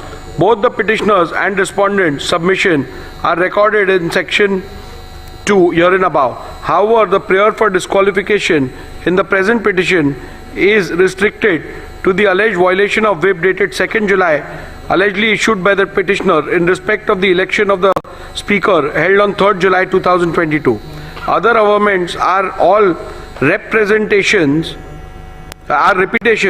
of submissions in petition number 1 to 16 and petition number 18 of 2022. Thus, my finding thereof may be read and referred to in respect of the amendments under paragraph 2, subclause 1, subclause A of the 10th schedule. Thus, the only ground on which the petitioner sought disqualification of respondent is that the respondent has violated the whip dated 2nd July, allegedly issued by the petitioner in respect of election of the speaker held on 3rd July 2022. This submission cannot be accepted and the respondents cannot be held to be disqualified in view of my conclusion in respect of the real political party that the Shinde faction was the real political party when the rival faction emerged, and Shri Sunil Prabhu ceased to reflect the will of the political party from the moment rival factions emerged. Thus, it would not be correct to say that Shri Sunil Prabhu has any authority to issue any whip on 2nd June 2022. Hence, on this ground alone, petitioner's case that the respondents are liable to be disqualified for violation of whip dated 2nd July 2022 must be rejected. Irrespective of any conclusion that may be reached about which faction was the real political party, respondents could not be held to be disqualified on the ground that they violated the whip dated 2nd July 2022. This is because of the reasons recorded herein below. The petitioner has failed to prove the service of whip dated 2nd July 2022. Petitioner Shri Sunil Prabhu PW1 in his affidavit in lieu of examination in chief deposed that the whips dated 2nd July 2022 were sent by email to the email address of the respondents. He stated that Shri Vijay Joshi, an employee working in the Shiv Sena Vidhimandal Karyalay, Vidhan Bhavan, was instructed to send the whip. He further deposed that 2 whips dated 2nd July 2022 were sent by Shri Vijay Joshi to the respondents in disqualification petition number 19 and 21 of 2022. We did 3 emails dated 2nd July 2022. The said emails were produced along with the affidavit in lieu of evidence in chief. He further stated that email addresses of the respondents were taken from the email addresses mentioned in the official list of members of Maharashtra Legislative Assembly 2023, or as mentioned in a list furnished by the advocates for the respondents via the email dated 21st September 2023. Shri Vijay Joshi, PW2, specifically filed affidavits in lieu of examination of chief and deposed that he was working in the Shiv Sena Vidhimandal Karyalay, Vidhan Bhavan in June 2022, and on instructions of Shri Sunil Prabhu sent 2 whips dated 2nd July 2022 to the MLA of Shiv Sena Legislature Party via 3 emails. He produced printouts of email dated 2nd July 2022 along with whip dated 2nd July 2022. However, during the cross-examination of Shri Vijay Joshi, PW2, he deposed that one computer operator printed the whip dated 2nd June 2022 and he along with 2 peons distributed the whip to all the legislators of Shiv Sena. Further, he also deposed during cross-examination that acknowledgements were taken. Thus, the witness who was specifically brought to depose in respect of the service of whip dated 2nd July 2022 made extremely contradictory statements in the affidavit in lieu of examination in chief and during cross-examination. Further, it is to be also noted that the acknowledgement talked about by Shri Vijay Joshi, PW2, were never brought on record. Coupled with the above facts, respondents have demonstrated how some of the email IDs in the printout of the email produced by Shri Vijay Joshi are wrong. In view of the above, I hold that petitioner has not been able to establish the service of whip dated 2nd July 2022 and thus petitioner's case that the respondents were liable to be disqualified for violation of whip dated 2nd July 2022 must be rejected.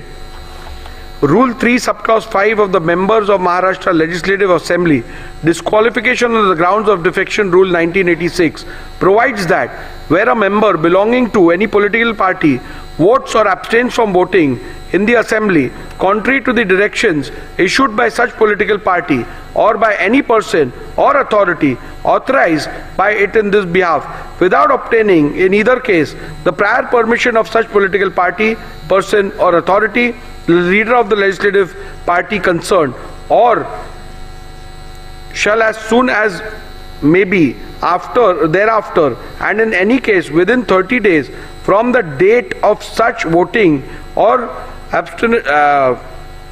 abstention inform the speaker as in form 2 whether such voting or abstention has or has not been condoned by such political party, persons or authority.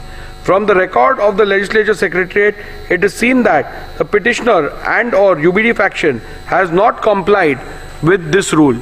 Thus, on this ground also, petitioner's case that the respondents were liable to be disqualified for violation of whip dated 2nd July 2022 must be rejected. The Honorable Supreme Court in Kyoto Holohan and others at paragraph 123 SCC has held that keeping in view the consequences of the disqualification, i.e.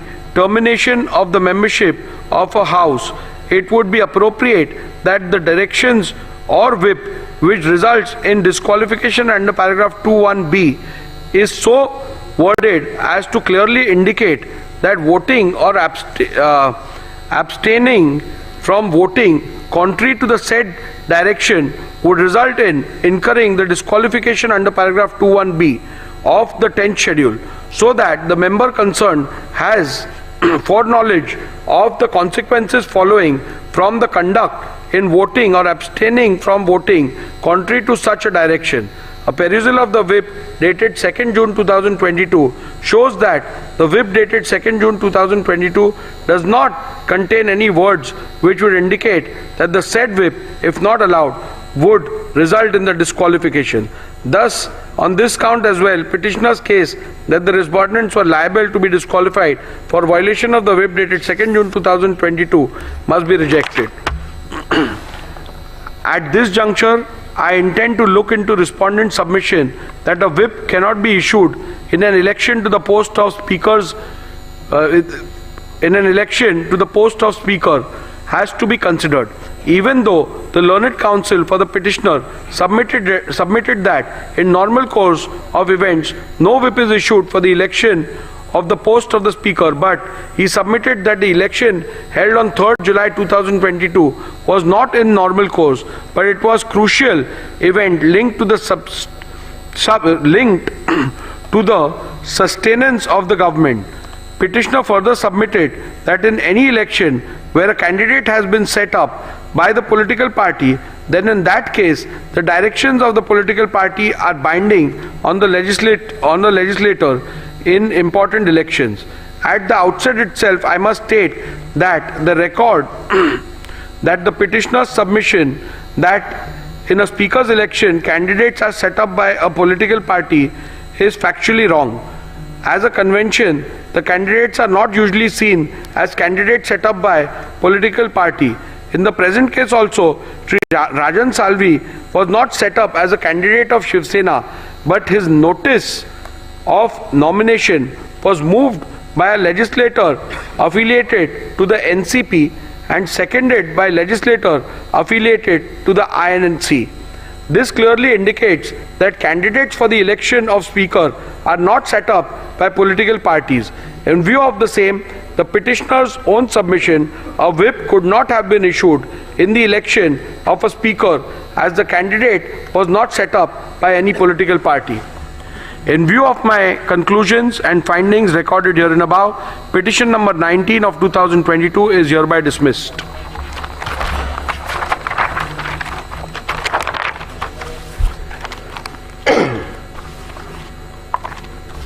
Petition number Group 6, which consists of petition number 21, again filed by a legislator belonging to the UBT faction under 2(1)(b) for defiance of whip issued during the confidence motion. I will only read the operative part and you can refer to the judgment for the details. The preliminary issue has already been decided in the previous orders, so that will apply to this as well. In view of my conclusions and findings recorded here and above, petition number 21 of 2022 is hereby dismissed.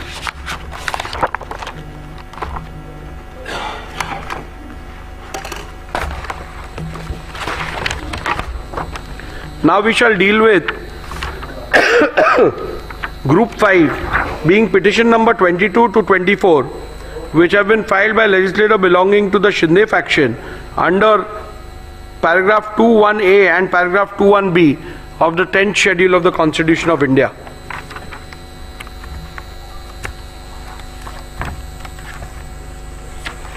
Again, here I am not dealing with the preliminary issue which has already been ruled in the previous order. So I will directly go. Disqualification petition number 20 and 22 to 34 of 2022 has been filed by the petitioner Shri Bharat Gogawale against Shri Nitin Chandrakant Deshmukh and 13 other members of the 14th Maharashtra Legislative Assembly under paragraph